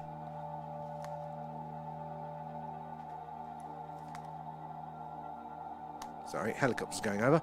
But they do get a bit excited about certain things, which I probably wouldn't get as excited about. But it doesn't mean that there's not some interesting parts to it that I do want to see more of it, and I'd love to visit it. Cloud Cuckoo Lad would be much more pleasant than here. It probably would be, actually. There. Though Cloud Cuckoo could be a fantastic person. Cloud Cuckoo Lad. I like that. It's very working class. And but no evidence. But no, this is the thing. There is evidence. That is the thing. But if you mean conclusive evidence, then you will struggle to find that in the majority of legal cases that we have. I mean, you just look. Look at the post office scandal as well. How many people were imprisoned based on the standard of evidence we have there, which has now been proven to be wrong and to be lies there. The burden of proof for evidence is surprisingly low. They can very easily be manipulated. Why is it saying unstable? It's not an unstable internet connection. Talking at your ass, TikTok. There. So this is the thing. It doesn't work how we think. There is a lot of evidence out there. It's not slam dunk. I mean, some people might actually have had those experiences themselves, and they will be like, well, I don't need any more evidence. And fair enough to that. But yeah, for everybody else, we do need to agree on repeatable observables there. But there is evidence. There is actual evidence out there. And where are we? There. And You have to have an open mind. That is the thing. Now, you don't want it to be too open-minded, and I think this is where we have to embrace the truth in the other side of their argument as well. If somebody has a counter opinion to you, it doesn't mean you have to agree with them, but you want to listen, because they're going to point out where you're going wrong, and that will save you from making mistakes. So even your worst enemy can be invaluable, because they're going to tell you exactly what you're doing that's stupid and where you're going to make a mistake and come across bad. So you want to listen, and not all of it will be correct. There'll be a lot of opinion there, but you might that might just save you there as well. And I think the opposite side do have a bit of an argument with certain things. You know, because we are open-minded as a group, we are more conceptual, we like ideas, we like the things, we might let certain things in without having the necessary tests that other people would have. So we have to make sure, and it's fine to let it in, it's fine to hold the idea, but then if you're going to go take an action based on that, you know, if you're going to listen to Greg, and Greg said he's talking to aliens, and they're going to land on the 5th of July in a field in Devon, and you're going to go, right, I'm just taking what Jeff said there, and I'm going to spend the last money I've got on a little holiday to Devon in July, and I'm going to buy a new camera, and I'm going to get the evidence there. Now, ain't going to be the end of the world if your friend's wrong there about the aliens, but also you might want to kind of weigh it up against that, go, right, okay, he said this, but is my friend that said this, have they been right about other things? You know, you've got to put the argument together collectively with these things. It is very, very interesting. It is. And they're in an alternate universe. Sam just got abducted live on stream. Can you imagine? It's just clip it, guy, clip it. the beam comes down. Oh, and then 2 hours later I'm deposited. I would probably get like some sort of like content violation for TikTok for that one though, wouldn't we? There, we actually get the evidence, and then TikTok gives us a strike. And do Mars say or ask if there's a life on Earth? Yeah. Well, intelligent life. But interestingly, TB, Earth has been screaming life. And in fact, Mars, to a degree, has been screaming life. There's been little clues that you don't need big tests for. So indirect clues. So it's a piece of evidence, but it's not conclusive there. Like the fact that Mars is red, right, means that there was an oxygen atmosphere there, probably quite a healthy biosphere on there, because that's what oxidized all the iron and made it fucking red, you know. But scientists are only very recent in the last few years going, yeah, I think there was water on Mars and a nice atmosphere, and it could have been very Earth-like. And you go, it's been red. As long as we've looked at it, how else would that have been oxidized? There's been a few markers, but Earth has been screaming a biological life for 2 billion years at least. So if there is a civilization out there that in the last 2 billion years has had the technology that we've got now, they could have seen that Earth has got life on it. We've even possibly got the detections of life on K2-18b there by doing the exact same method, looking at that atmosphere of that planet and going, wait a minute, there seems to be a gas in this atmosphere that we only know that life can make here on Earth. So maybe we're seeing the presence of life out there. Robbie Williams went, oh, I saw something on Robbie Williams having, it was a reptilian thing there, and aliens, Jesus and God, everyone's just got waiting for us to destroy. Oh God, he's jumped ahead of me, sorry there guys, I'm a few messages behind. To destroy the Earth there. Maybe, I don't think we're that capable of it there. Oh, we froze. Blame TikTok. It's a stupid platform. It wasn't my internet. I've got a little monitor here. My internet was fine for once. It's damn TikTok there. And I act like I know nothing then. When I speak to people, I'm full of... You got to surprise him. You don't let him know you're Gamer Agent X there. And I just trust my soul. And the only thing you know... Oh, fucking TikTok. Sorry, guys. It's jumping ahead on me now. I'm trying to scroll. And then it goes, oh, you want to be at the bottom of the chat? No, I don't. Stay where I've left you, TikTok. I just trust myself. The only thing you truly know exists is yourself. Actually, very, very true. Like, how do we truly, deeply know that everything else is actually real? And also, what is our definition of real? There, you know, this is all our experience. It looks like we're looking out into the world, but this is created in our heads, this reality, and that's why there is different interpretations between people. It's why you can have different perceptions of things, because, you know, this is essentially, we're looking at an image taken of the world. You know, it's not the real thing, it's not base reality. And I called Nebula, the influencer, and got TikTok. We're going to fall out again if you keep doing this. I got trolled for months. Who was that? You called out. And I debunked Bashir and his followers called me a demon. Well, this is the people do.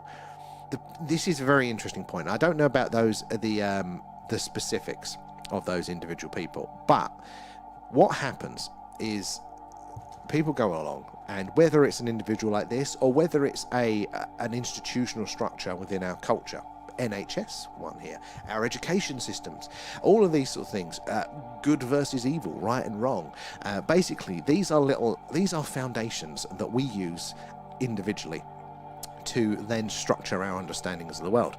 And if that foundation has got a lot supporting on it, people are very reluctant to then relook at that with presented information. It's why people then, will ignore the facts and all this sort of, or react very badly to that. So, for example, particular followers of people, will attack you if you've got a counterpoint, because you think, oh, well, this day and age, let's all be chill and let's just put the right information forward and we'll have a discussion, we'll figure out what's true. That's not what happens there. No, people go, right, I like the idea. They build upon that idea. They build a whole world, a whole life model on it. And then you come along and say, actually, you might be slightly wrong. You're pulling the bricks out of their foundations of their house. They are going to defend that, and they are going to kick and scream. And that's why people don't like it. That's why you get those violent reactions. You see it with religion as well there. See where I left you, TikTok. It's never going to learn, is it, V? And heading off now, A up there, working them all back to the work front there. But thank you for joining us, A up. Always a pleasure there. I've just noticed your email as well from earlier when I came on. Something's going on with my inbox where it's opening all of my messages. So I go, I've already read that. I've got no new messages, but it hasn't. Have I got I have got another one that's already open. I definitely haven't. What is going on with that? Summit's playing silly buggers with that, so I need to manually check on my emails there. But I will get back to you, Alp, is the part of that one. But have a good night. Hopefully work isn't too bad. It's not a demon inbox there. And Leanne, thank you for feeding Alan. Nom nom nom, thanks guys. And possibly Rachel, I'm not sure. And we are all not a Sims game there. Just don't take the steps out of the pool. And you know what the silliest claim is? Aliens aren't demons. But this is one of those claims where you kind of I find it an interesting one, because I think I agree with you, which is, that I don't think aliens are literally sort of biblical demons. But I do wonder, is that where it came from? Is that the impetus there that kind of created the initial concept that become a sort of a biblical demon?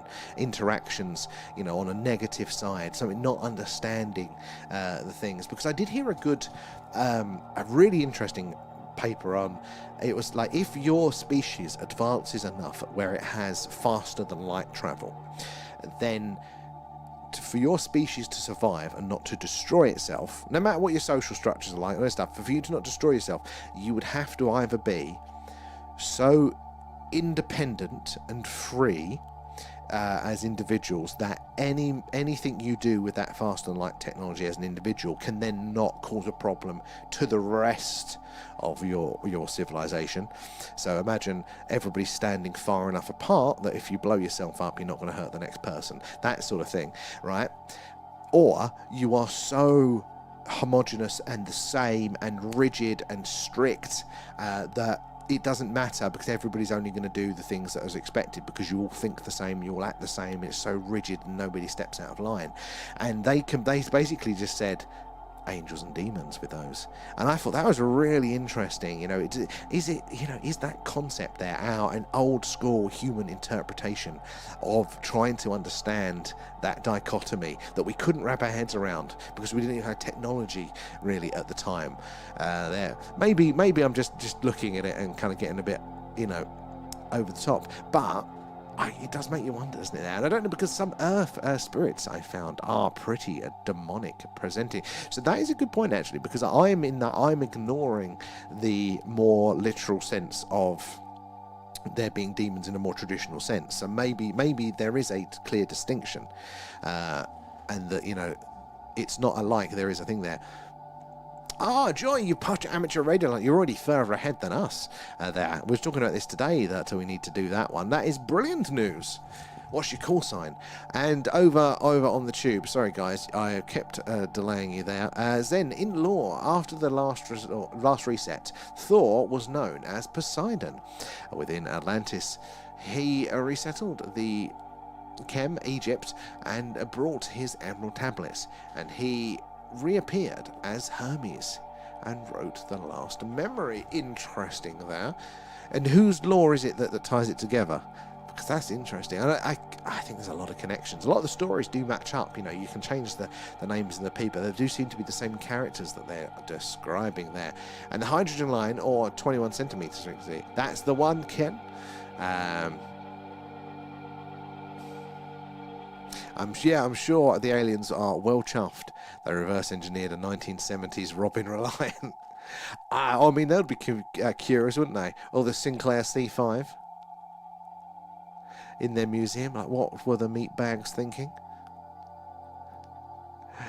So, latest in, NASA scientists may potentially have found a new water source above North America. Paper sent for peer review. Still waiting. Yeah, there. Mostly you don't know, Raph. The problem is that the YouTube chat is, the font is half the size, so it's difficult, but also it doesn't tell us if you're having a conversation amongst each other, so I end up having to read and go, oh no, you're just chatting with each other there. And Vinny's in, how are you doing there? Humans there. Humans are an oxymoron. Insanity. Humans fight over differences, yet fight to make others the same. It's a never-ending story, and it's true. We are a bit of a paradox in that sense. But I've got a bit of an interesting theory on all of that, and it does tie in with all of the alien stuff as well. There, Bashir said his favourite Michael Jackson song was Thriller, and those lyrics are creepy from an alien. Is that true? And as we are all species of mushroom. Mushrooms weren't they? They were the most prolific. They ruled the earth at one point, didn't they? All fungus and mushroom and stuff. One of the candidates is potential panspermic delivery to the earth. And again, other theories about that maybe it's mushrooms that kind of actually kick-started consciousness, kick-started the human brain in this sort of way through psychedelic trips and things there. And there are only the laws of creation, which where are we? So which we don't know. That does match up with the old Big Bang a lot, though. Some of that stuff. I think we're going to realise we've all been saying the same thing in different ways there. And Bubba, thank you for the follow. Good to have you in on our team there. I get the feeling that they are scared. We are going to blow ourselves up, and along with the planet. Possibly. I mean, but like, I need to think, like, why do they care? Like, they'd have to have a reason, wouldn't they? So either, for example, if they are, say, us from the future, they don't want us to blow up, because then, you know, down the road they won't become us. Or maybe that the Earth is valuable in some sense. Maybe it is rare with its level of diversity of life, and therefore it'd be a shame to do it. Because this thing, it's like the Anunnaki story and stuff like that. The bit that's always a bit questionable is why the hell do they want gold from us here? It'd be much more efficient if you can fly around in space to just get gold that's floating around on various asteroids and other planet stuff, because Earth has such a strong gravity well. It's just so expensive to get, you might as well just fly a little bit further, get it, you know, that's flying around there. So there's always got to be a reason, hasn't there? To why. Why would they value us so much? Not saying they don't, but what could that be? Because, you know, you think, if we're not special, and if there is other life out there, then we're not special. If there's one other species, then we're definitely not special. So then what is it that makes us special? Is it the variety there? I've heard that maybe it's something to do with the human soul, that they might not have that. Maybe that part of it is rare. The pickle last night was funny. Well, if you guys are good, I'll put the pickle on in a minute there. Yes, a young girl said she likes Michael Jackson and asked him his favourite song. Oh, so he likes... That'd be quite cool to think aliens like Jackson. Oh, they need the planet for the resources too. So this is the only resource that, as far as we know, because like, all of the elements are more abundant outside. Water, rocks, ice, stone, gold, platinum, whatever it is, they're pretty abundant elsewhere. But you know what, as far as we know, isn't biological life. You know, like wood might be rarer than. There are planets made of diamonds, so maybe wood is the rarest thing out there in the galaxy. Maybe it's something like that then. What did I miss about the pickle? Kate, did you not see the pickle yesterday? The dancing pickle. That was brilliant. We can't get help till we destroy the Earth. Jesus, aliens, gods. Yeah. Maybe they're just saying that it's not to encourage us to do it, but maybe they're saying, look, chances of you learning your lesson was about doing damage, lads. Maybe they're just being realists. The pickle dance. I'll put the pickle on in a second there. And Dazzy as well. Welcome aboard there. Thank you for the follow. Had a call from the banker today. No, we haven't, actually. Or we haven't seen the Starship Ally there. So water is actually quite common, but fresh air, the oxygen, that could be a bit.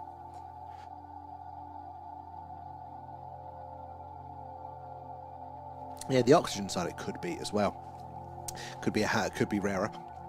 Human sulfur was Bob Lazar. I think he mentioned that, and you never know if somebody then took that idea and then built upon it. But other people have said things along those lines there. Wood is rare. When I heard it, I was like, no. But actually, if you think about it, as far as we know of planets and stuff made of diamonds. Doesn't it rain diamonds on Jupiter or something, or Saturn? But yeah, it would. Oh, you KO'd there. Woke up at 3 a.m. with your phone saying a 10% battery. Oh, great. Well, you have had a bit of a time in the minute. Well, we will treat you to the pickle. In fact, let's treat you quickly to the pickle now. How did we do it? It was under effects. Oh, there we go. Are you ready for this, Kate?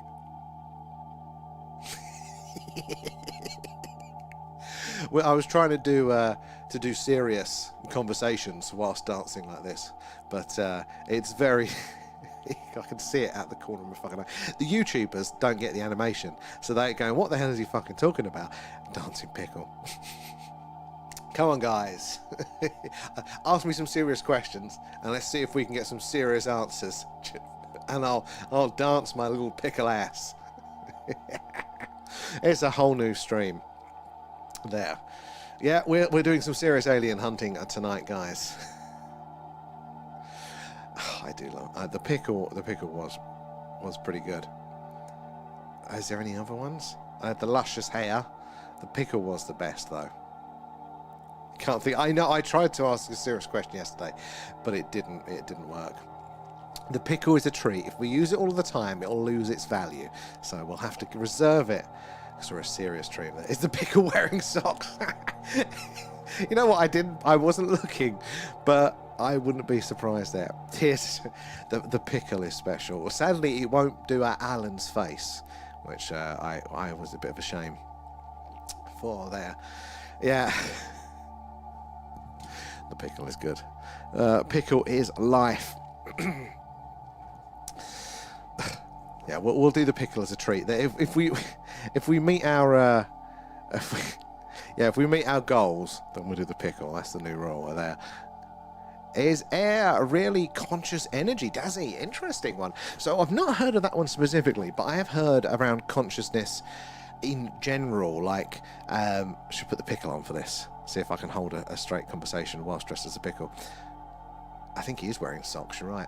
But yeah, so like around panpsychism and things like that. So, that is roughly that, mass has consciousness to various degrees. And therefore, I can still see the pickle out the corner of my eyes. There, so like the sun is conscious, a plant is conscious, and things like that. Now, it's not the same consciousness necessarily that we experience, because we're of a certain mass and we'll have a different experience. But consciousness itself could be, just fundamental to everything in nature. So to that degree, maybe it would apply across there. Could be quite interesting. Any more serious ones there? Come on, this is super serious alien talk. Have we found the aliens, guys? What are we doing? That is pretty cool. Right, okay. We're gonna wear it out. We'll keep it for special occasions. There's a juicy pickle. They say energy knows when you're watching, or so. Well, that Sean, I don't know specifically around that, but I have heard around the quantum world there, and the observer effect.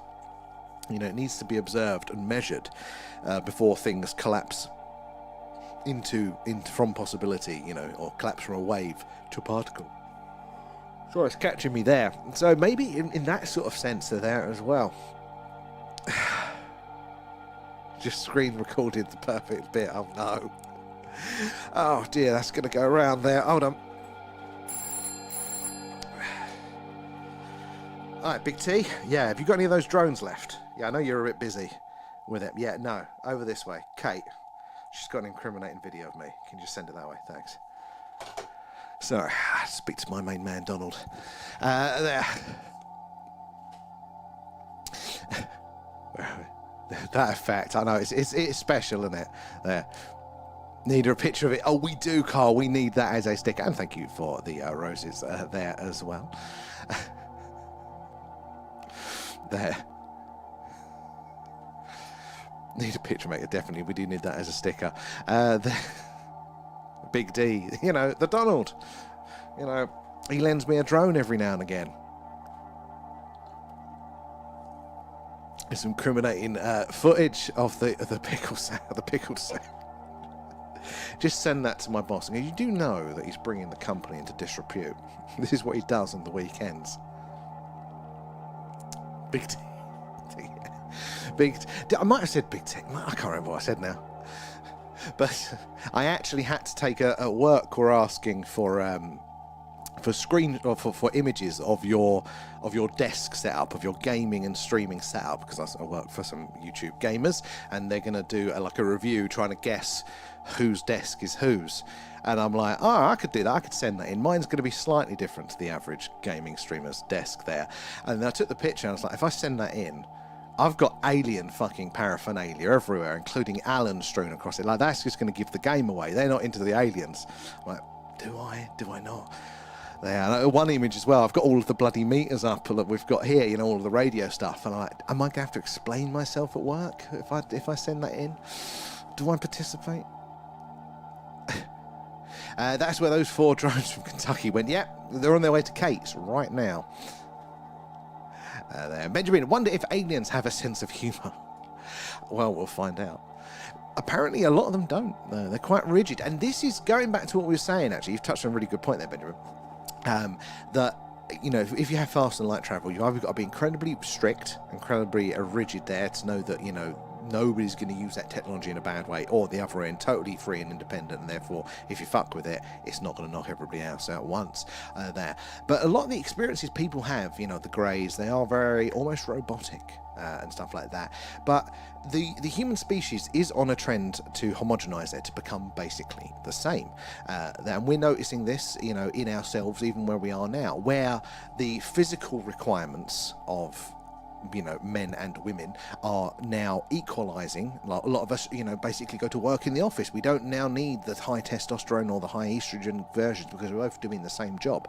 And we are physiologically as well kind of becoming more homogenized.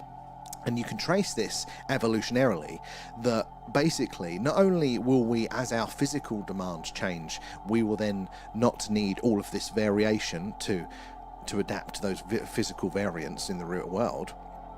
That, you know, as the technology covers things like that, temperamental as well, our brains, we're going to start, you know, the only reason that we need people to think differently is because our environment physically changes a hell of a lot of the time. So we need people to not think all the same way, because otherwise we're gonna get stuck very quickly.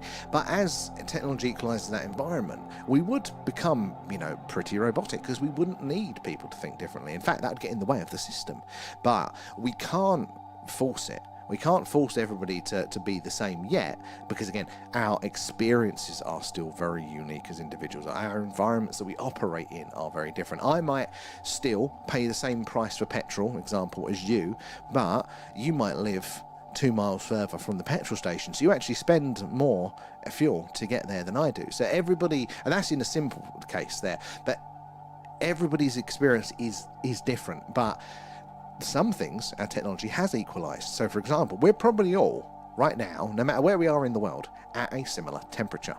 I can't tell you what my temperature actually is at the minute, but we're all probably pretty close because we use technology, the same-ish technology, to either heat or cool our environment, and we now share that in common, you know? So the more technology equalizes our experiences as individuals, the less need we will have for differences, both physiologically, temperamentally, and psychologically. And that just leads you straight to the greys, leads you straight to the boring version, because we won't need the differences. As in Big Trump, Rachel. That's it, yeah. Big Trump still works. Yeah, exactly. Send it. I now need a big red button to go with a big red phone, don't I, there? And on the next game, it should be Sam's Pickle Jar. That's a whole different stream right there, Carl. That's at least 2 galaxies worth. Everything is green too. Though that is the... Luckily, that's a lie. I can change that one. I actually like different colours. Is that green again? Yeah. But yeah, on the desk, it's a right giveaway. And so they're not. They still look at you sideways. Go, aliens, really, like that. And why does NASA waste money? And V there, thank you for feeding. Nom nom nom. Alan? Thanks, guys. Why does NASA waste money on space travel when aliens are here already? Well, good question. This is one of the things that really I'm not sure on. Right? Is it a big facade? Because that would explain why they haven't really been doing that much with it anyway. They're not pushing, the rocket development there because maybe they don't need to. Maybe they know there is technology that will do that and it's a bit of a waste of time. But they're still sending a bit of probes around because they can still get on with that and kind of justify that. But it's like when people say, it's quite a common belief, and I understand it, but a lot of people say somebody like Musk would know because of his position and all that stuff. He would know that if there is something going on, he denies it. I strongly disagree with that. Knowing the type of person that he is psychologically, I'm sure he could keep specific secrets day to day, although judging by his tweets, I don't think he can keep anything to himself. He's a first principles person. He's based everything he's done on first principles, sometimes to a fault, but a lot of times to interesting results. But yeah, he's first principles. He would not be investing in chemical rockets in the slightest if he had even the awareness that it was possible for a different form of technology. Like, it's totally counter his psychology there. He would have to be a totally different person for that, in my opinion. So it begs the question, would NASA do that? Would they justify, putting on a charade if they knew or some other people knew? But maybe that's why the budget's gone down for NASA, because they can only pay so much for a charade. There. Have you seen Project Hail Mary or plan to? I 100% plan to watch it. It looks fantastic. But there aren't really the proper cinemas around here. We've got these tiny little ones, which is what we're going to have to probably use if we book one out to do a special screening for our thing, for our anniversary. But yeah, I don't know. I want to see it in a big screen, so I've got to find the closest one for that there. And Italian there. What's your opinion on What's your opinion on human time travel? So, I mean, obviously you've got the boring, which we're always time traveling, aren't we? We put somebody in the space station, technically they time travel, versus where we are relative to here. But the proper sort of get in a little box, twist the hands and the clock back and appear somewhere else. If theoretically it is possible, we just don't know how to do it. And we can theorize how to do it with a lot of energy there. I won't write anything off, but I don't say I'm high conviction that it definitely has been done. I'm curious. There's a few interesting leads, but I'm not convinced by specific cases yet. Yeah, there. Unisex into the greys there. No more hunter-gatherer. But exactly, that is it, And this is the thing, like, I have lost the skills to hunt, which is fine if society carries on. But if society does collapse, right, if we go on a few extra days, like we did during the 2020s there, and the toilet rolls are shortage out, I'm a bit buggered there. But there's no point in going and learning the hunting skills unless you're likely to need it. It's like paying for an insurance policy that you're never going to cash in. So, but you have physical adaptations which are the same as well there, you know, vestigial remnants of things that get evolved out there. So, yeah, it makes sense that we would converge physically and psychologically there. And where's Uncle Tommy? You're the same person, Agent X, for the charade there. I'll catch you in a bit, Rachel. And my lift at work is broken, and I have to walk up 84 steps to make a cup of tea. That's a war crime, TB. You need to write in about that. I have to commute an hour in to work. And, you know, an hour or so, probably more like an hour and a half to take the walking involved there.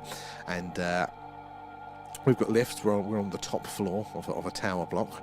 Not tower block, it's a bit elaborate there. Full floor, right? I ain't walking that. Seen the state of me. I've got in before. Both lifts have been out, and I've turned around, got on the train, and gone another hour and a half home. I refuse to do that. There. My temperature is high. All right, maybe we're not all totally the same. There. Gas is 600 a gallon, California, there, and 78 degrees. Jesus, I mean, I don't even know what fuel prices are around here these days, but I know our energy bills are ridiculous at the minute there.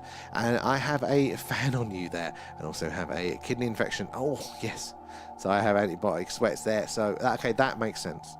But that's the perfect case, that even in that example, where for thousands of years we've built insulated homes, thousands of years for insulated homes, but for a long time, most of the world has built insulated homes now. The technology in that area is old hat and is accessible to quite a lot of the world, definitely the developed world. But there are still individual variations within us that allow that there is still the difference, and we still need to therefore allow that, you know. Because this is the thing, they'll come in and they'll regulate your ability to have that fan. Well, you don't need it. Nobody else needs it.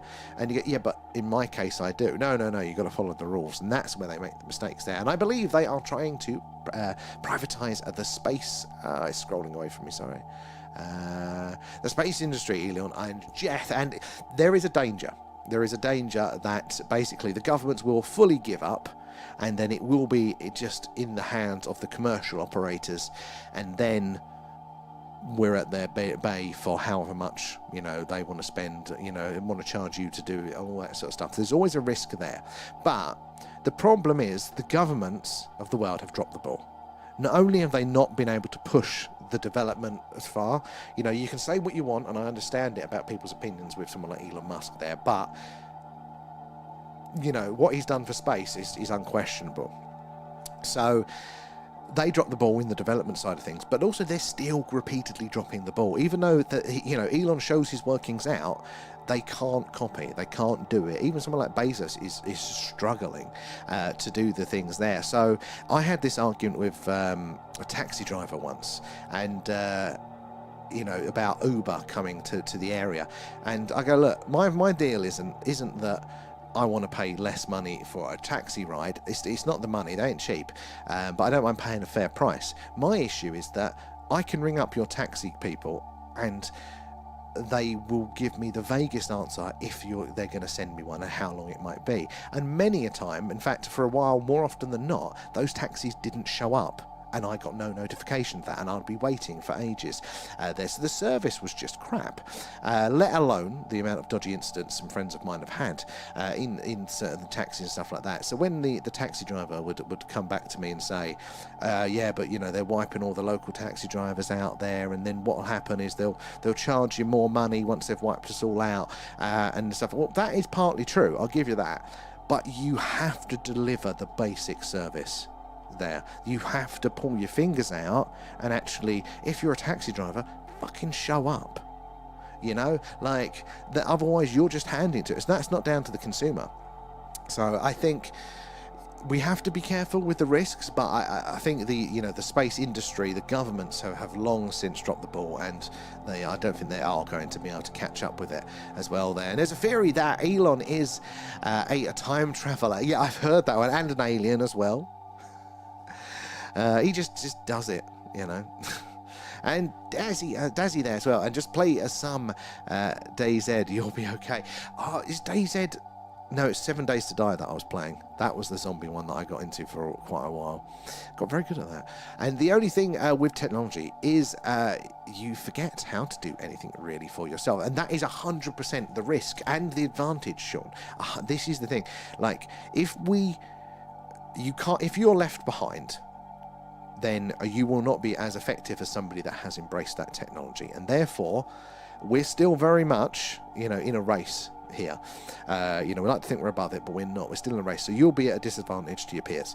But if you adopt technology too early, and the technology isn't what you thought it would be, or you lose the skill because you've done the thing, then you're at the disadvantage. So it's a bit of a gamble either way, but it's also the case, that there's just a cost both ways. There's a cost if you don't adopt something, it turns out you needed to, but there's a cost if you do adopt it and it turns out you needed those old skills. Like I say, as the world looks always a bit rough and a bit dodgy lately, maybe we do need those hunting skills, and I do not have them.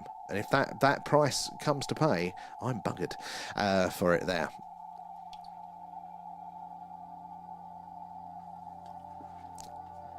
So yeah, we need to be very careful with which skills we let fester and which ones we don't there. We should always keep, they call it a schmuck tax, you always keep 5% back. Yeah, Sam's temp will be high in summer when he's melting in. Oh my god, I am so worried about that. This room has been a lovely temperature even in winter, the depths of winter when the house was freezing. This room, because of all the fucking electronics, has always been a reasonable temperature, which means that in the summer I'm going to be like 40 plus degrees in here. And you are going to hear about me complaining about it all of the time. A lot of insider trading going on with the oil market. Oh, 100%. 100%. Like, and I mean, the insider trading going on with politicians there, the level of corruption with it all, like, it's a rigged system. It's a rigged system. But it's always been a rigged system. Just hopefully we're making it less of a rigged system the more the years go on, like, if that makes sense. It's all over the news there. I haven't, I've been so out of the news, I'll have to check in on it. But yeah, I mean, we just know, don't we, from our prices, like, just on our fuel prices rather than our oil, but like, our gas prices and things like that, they go up. And then they suspiciously stay up, even though the trade price goes down. What are the regulators doing about that? Nothing there. I might try for just men, Hazel, as I am doing a Saxon. Oh, for fuck. TikTok. Scrolling ahead of me. Cosplay. There. Oh, and Carl, I would just make up a couple of flasks instead of going up all them stairs. Actually, that's probably the sensible way around it, Carl. I didn't think of that. I was just straight out of the protest. And with Trump flip-flopping with his war plans and certain elites betting on trades in the mar. Okay, that makes sense. Yeah, ridiculous. And which oil companies were these, Marcus? Let me just write this one down. Hold on. Hello. Yeah, when you're kicking off the war again, yeah. All right. Standard Oil. Yeah. Exxon. Yeah. Okay. Right. Thanks. So I just got a tip in there. I'm gonna have to go make some buy some shares. Give me a second. And why don't we do a panel and questions and answer sessions one weekend? 100% X. Excuse me. 100%. I would love to. I keep saying we need to utilise the boxes, and I've not done it yet. So you're going to have to pin me down. That could be a good excuse to do that. I think it could work quite well. And at least you're in the middle of nowhere with no theatre. Yeah. No, we have a theatre. We have a theatre. Sadly, we have a theatre. An amateur dramatic society, but no cinema, which is downs me there. I come to your bunker and be a hunter. Thank you, TB. There we go. We'll work together. We'll survive. It'll be fine. I should be so lucky. Kate, I'm going to be moaning about I didn't again purchase an air conditioning unit in the winter, and then they would be too expensive in summer. Created a world energy turmoil. I wouldn't be surprised that that is half of the motivation for someone like Trump to do all of that. In fact, any of them, to be honest. This is the thing. Like, and there's obvious reasons why Trump's a bit of a dick, but you look at what's his predecessor, Biden, and the insider trading there with the war in the Ukraine. Like, his son was like on the board of their biggest energy company, and like you go, that's just as bad. That's just as bad. You know, fucking around with Russia because you're insider trading, and that's all out there. You go, option A shit, option B shit. Bring on the aliens. And war has always been good for business. That is good for business, but it is, in a strange way, it is also good for us in an indirect way. Now, is the overall equation positive or negative?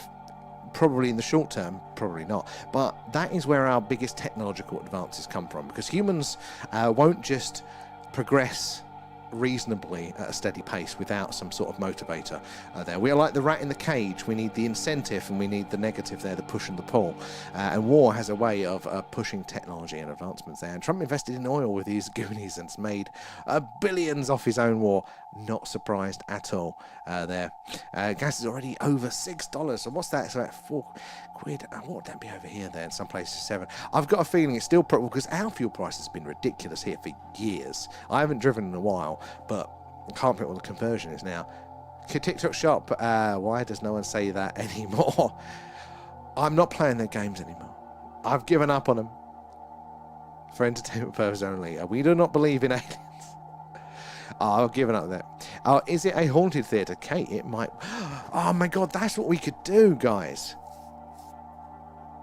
Oh, no, it might work for all of them, but if the if it turns out to be miserable weather, we can't do a bit of a skywatch. Backup ghost hunt. Yeah. The floating banner LCD above my head. Oh, that one there, guys. So that is from the manufacturer of their new they make all the electronics that we have, that we're using to do the alien radio signal hunt tonight there. But they're giving away 3 of the starter kits, these radio stuff, so you can do this at home. All you got to do is go on our Discord, join that, go into the competition channel and type the word alien, and then we're going to do a draw, I think in a week's time. I think it's next Tuesday, the last day of the month, and you could win a chance to win there. Got to be over 18 in the UK, Europe or North America to be eligible there. You're seeing in 84K there, and I think they come from different dimensions with the consciousness there. So dimensions is the whole other angle to this as well, and it's very, very interesting there. I really like the idea that maybe they are, because technically we're like interdimensional beings as well, because we operate in 4 dimensions, the free spatial, the one temporal, but maybe what we're seeing with the craft, and the reason why we can't quite nail it down to a definite or even agree on the sightings, is maybe because it's this interpretation problem. Maybe we're seeing like an object or a being that's in other dimensions that we can't perceive, but it slightly interacts with ours, and that's why we see some of the effects, but we can't fully understand it because we don't perceive all those other dimensions. That could be an answer for some of them there. Fuel in the UK is the tax paybacks. Oh my god, they tax left, right and centre for everything now. I can't remember what I was looking at the other day, and like every step is taxed. And what do they do with the money? Nothing fucking good. There, V coming in with stickers, and can't stay. Oh, both mum and dad are in the next room. Might just end up reading the chat there. Oh, Rachel, well, if you do have to head off there, thank you for joining us as always, Rachel. Hopefully your dad's feeling a bit better as well today. There, we won't be on for much longer. I was going to come off at 11 today, but we've been having such a good tangent. It's been appreciated. We've gone on a bit longer there. And Ken, the extremely large telescope, the ELT there, built by the European Southern Observatory, is currently under construction in Chile. Atacama Desert, with the first light now scheduled for December 2030. Excellent. What's the other one? Is it the Vera Rubin? That is also coming online, and is that one that's going to be the one that does the all sky survey? And we're expected, no, it's all planets, isn't it, the exoplanets. We're going to get the details now on some of those distant planets around distant stars. Really good chance of confirming life and maybe even technology with that one there. Do you believe there is good aliens and bad aliens, and good energy and bad energy? I don't know on the energy front. It's not an area that I've got a lot of like grounding in, but aliens, I think by my default position is that there will be good and bad there, because from our point of view, good and bad just means that we might have different interests, different priorities there. We might get in the way of that, in the same way that, it's not that we want to wipe out the animals, we just want to put our road through there. But we're just not considering the animals, and therefore all the squirrels, get tarmacked over. But from the ants' point of view, we're evil, overlords. But we just haven't really thought about them. So I think probably there could be a mix there. And they're just like us there, and most of us are good and bad. Exactly, Rachel. And as individuals as well, this is the thing, and I wish we had this in our culture, that people say this, that there are good and bad people, but within us, we are all, each of us, good and bad. Like some days we're more good than we're more bad. Some actions are more good than bad, or bad than good. But within us, the battle it's not an us versus them. It's the internal battle of good versus bad. Internally there, good people can do bad things and bad people can do good things. And when we simplify it to the good and evil externally, we miss the progress. And with that one, let's have a look where we are here. There's good and bad and neutral and everything. 100%, Kate. And with everything, it could be used for good or bad. Free will is a bitch. Well, exactly. I mean, this is it, and it's good or bad depending where you slice it. There's actually very few exclusive facts to things, like you can look to certain interactions and normally get a simplified fact, but the rest of it is interpretation. Like we can go, what's the adage, and I'm going to get this very, very wrong, but it's a man talking to another farmer, and the farmer goes, I won a horse yesterday, and the other man goes, that's really good, and he goes, no, it's not good or it's not bad. And then he goes, but my horse kicked my son in the leg. And the guy goes, that's bad. He goes, no, it's not good or bad. There you go. And then he goes, my son was conscripted to the army. And he goes, that's also bad. And then he goes, but now because he's got the broken leg, he doesn't have to fight in the war. That's good. So it depends at what time and where you want to slice it, if something is good and bad. And it's relative as well. Like time, it's relative to us. It can be good for us, or it could be bad for you. It could be for me, bad for you. So it's very, very complicated. I think I should wear my glasses more using my phone. Tonight's stream looks like 8K. This is the first time you've seen my face, Agent X. You go, oh my God. Exactly. I thought mine were bad, but always give them the benefit of the doubt. So this is the thing, there needs to be that neutral space, and then, until you get information to the contrary, then you can know how to deal with things. Everything is open and interpretation to exactly. This is the thing. And there's been many things in my life that I've gone, that was bad. That was the worst thing that's happened, to me. There's no way that is good. And look, there are definitely things that happen to people that are pretty hard to find a fucking good side to. And I can think of a few people that I know that get in the bad luck for things. But, so for me, there have been things that I thought have been absolutely bloody awful. But if they hadn't have happened, the other stuff wouldn't have either. I needed those lessons, and I needed those... the growth opportunities for them there. So I don't think that's across the board for everybody's everything, but a lot of the time, for me, I didn't know what was good for me. I didn't know what was good or what was bad, and I thought it was bad, but really it was good there. And especially when you do your own research into it there. Exactly there. Yeah, and having the support to do so there. Again, the purpose is to search for life on exoplanets there, to study dark matter and observe extra. So the earliest galaxies. Is that one part of it as well? Because what is it? Is it that telescope? What's the Vera Rubin doing? I can't remember which one. Because that's about to come online. They've just started doing the tests, haven't they, for that one there? We learn the most through suffering. Sadly, we do there. And I don't realise you as a good-looking... Yuri Brenner, buddy. Thank you, Agent X there. 10 points there. I'll give you the 20 quid next week. Just view everything as a plot device there. It makes handling things... That's a good tip. It's a plot device. It's another chapter in the book. You're falling asleep. It's already Wednesday here for you. Oaxaca. That's a good point. I do need to come off there. But before we come off, I just wanted to treat you all one last time there to the pickle.